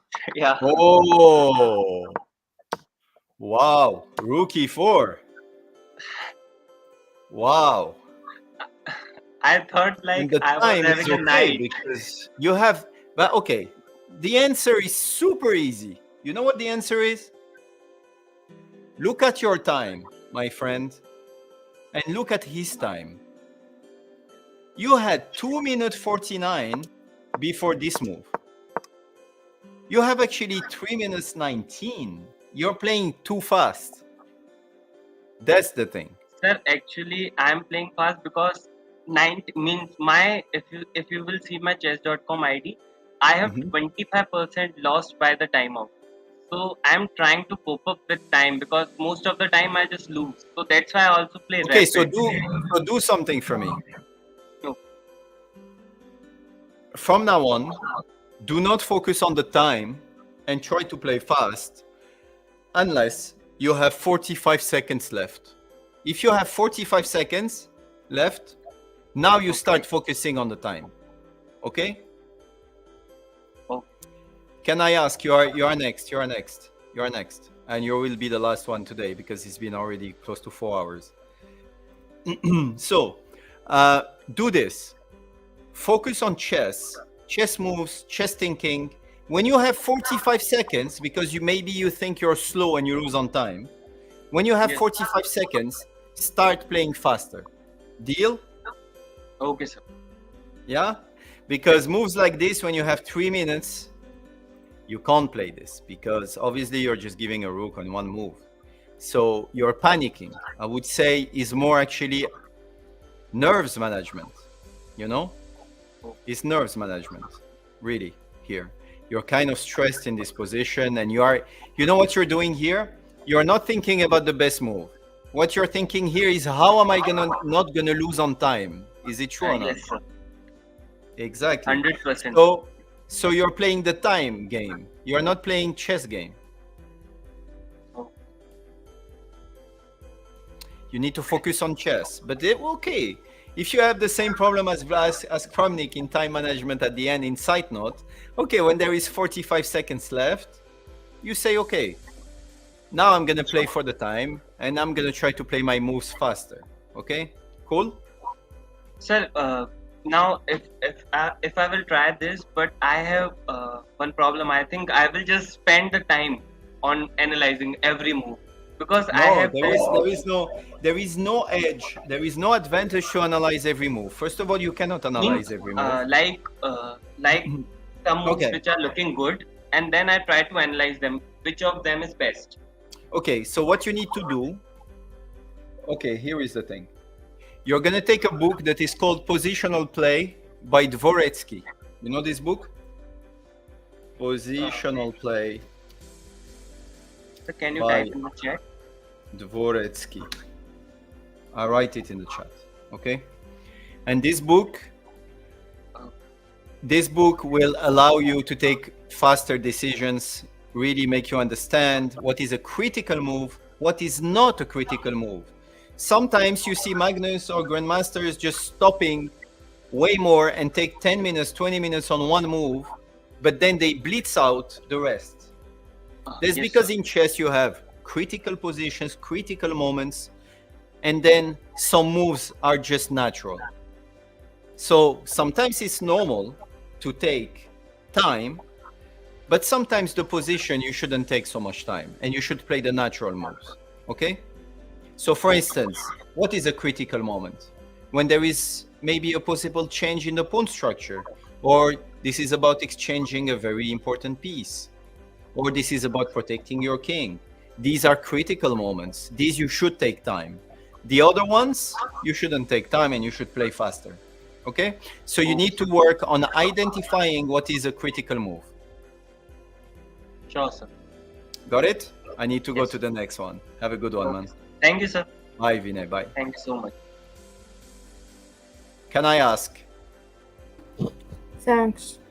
I Hello. asked you before, but I play on leeches. Can I play with you and you analyze my game? Sure, let's go.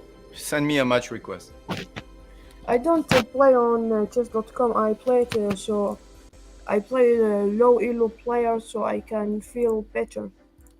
My elo on leeches is 1,300. Yeah, but it's okay. But can you come to chess.com? Yeah, I have 200 elo account, so can feel better beating. Can you send me a match request? Okay. Can you type your username, please? Your name in the You chat. have it at the bottom of... Ah, no, you don't have it. Okay, I'll write it again. Chesscape 2.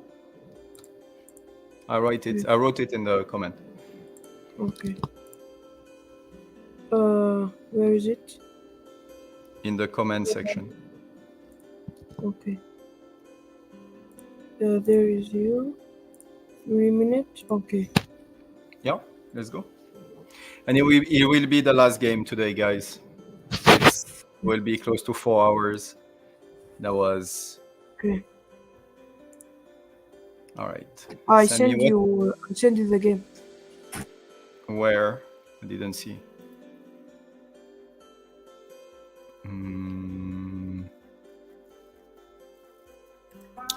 Where did you send the game?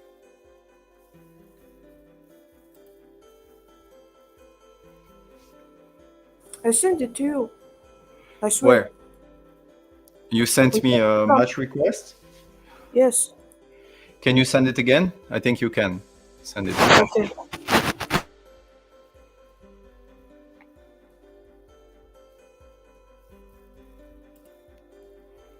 I think I have a problem with my internet, actually. Oh, yes, I see it here. Okay, I see it here, actually. I see it on the phone for some reason, but I don't see it on the computer. 1 second. Oh, my internet is slow. Is it you? Test. No. Is it you? No.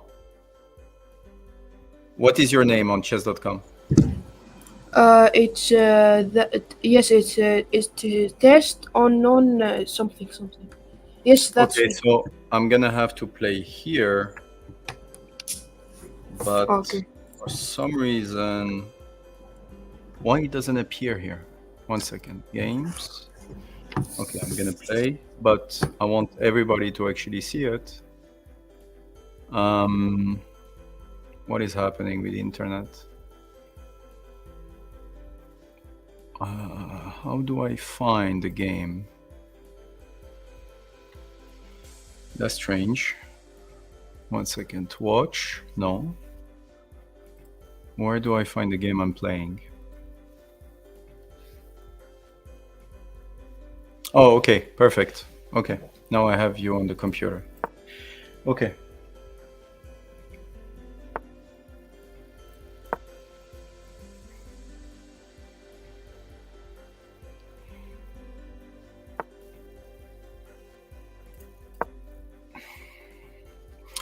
A nice Chompovsky. Well, it looks more like a King's Indian, a Queen's Indian right now. So let's take this.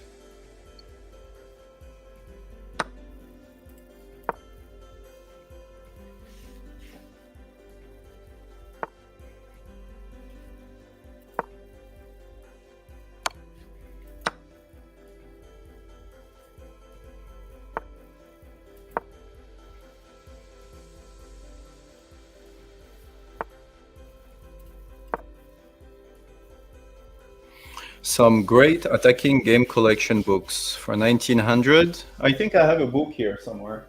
This one.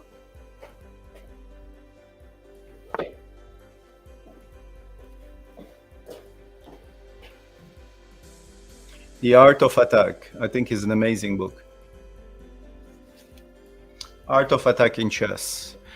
Okay, knight g8.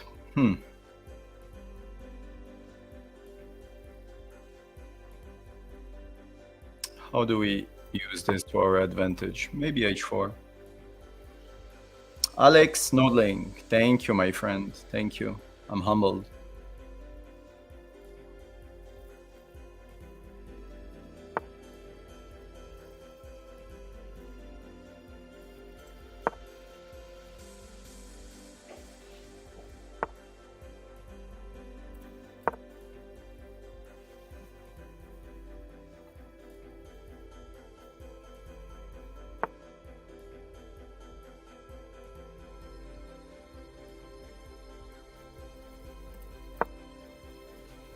I'm not gonna give you this amazing bishop. Blazing Inferno. It's been 4 hours of stream. That's the last game for today. But I'm gonna be doing a lot of lives. A lot. It's gonna be my thing. So you're gonna have. I'm gonna take this one.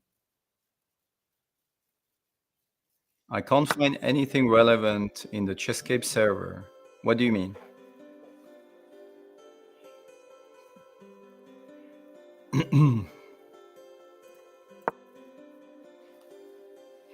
Don't worry, Blazing. I'm going to be doing a lot of lives, so we're going to have time. But next time, try to come early in the stream, and we're going to be playing. And whenever, and guys, for next time, try to come with a position, something that really bothered you. Keep a game, and you're like, you know what? I'm going to ask Chesscape basically what to do in this game.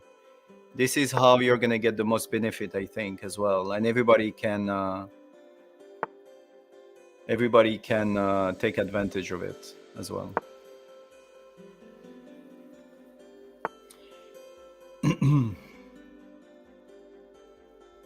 So what are we going to do in this game? I have 2 bishops. He has 2 knights. I love my bishops. But I think just putting the king safe first, then doing this, opening the center, I think that's going to do it. His problem is the king in the center here.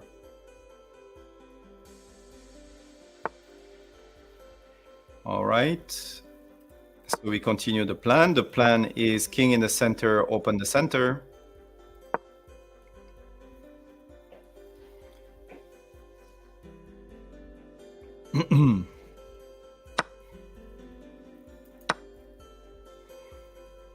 And now it's pretty much like, you know, the best possible position you can get with 2 bishops when the position is totally open. We're going to try to put pressure. Try to bring the queen.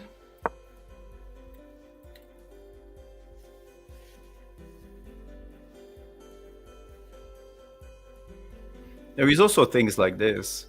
And if he takes with the queen, there is bishop h7, and then queen takes queen. Could be nice. But you hear what I'm saying now, so. Thank you, Siva. Thank you. So, why I don't have time here? Tell me. Now I can do this. There is this little tactic. Oh. Check. I don't have time. I'm gonna lose on time.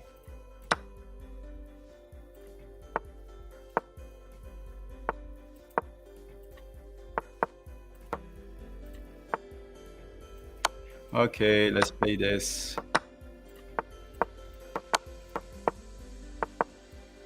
Woo! Yeah, I didn't see the time. I wasn't focused on it. Well done, man. Well done. Nice game. Nice game. All right, guys. Thank you for today. It was, it was interesting as the first thing. I hope that you guys liked it. I answered a lot of questions. If I can say just one thing, next time, try to have positions. Show me like really what you're struggling with. Have your positions ready. And next time we can discuss them. All right? Okay. Purna, you've been asking.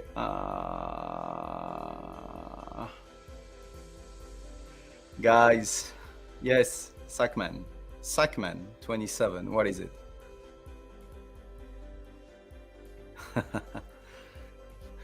Bye, guys. I gotta go. It's 4 hours of stream. It's new for me. Okay? Bye-bye.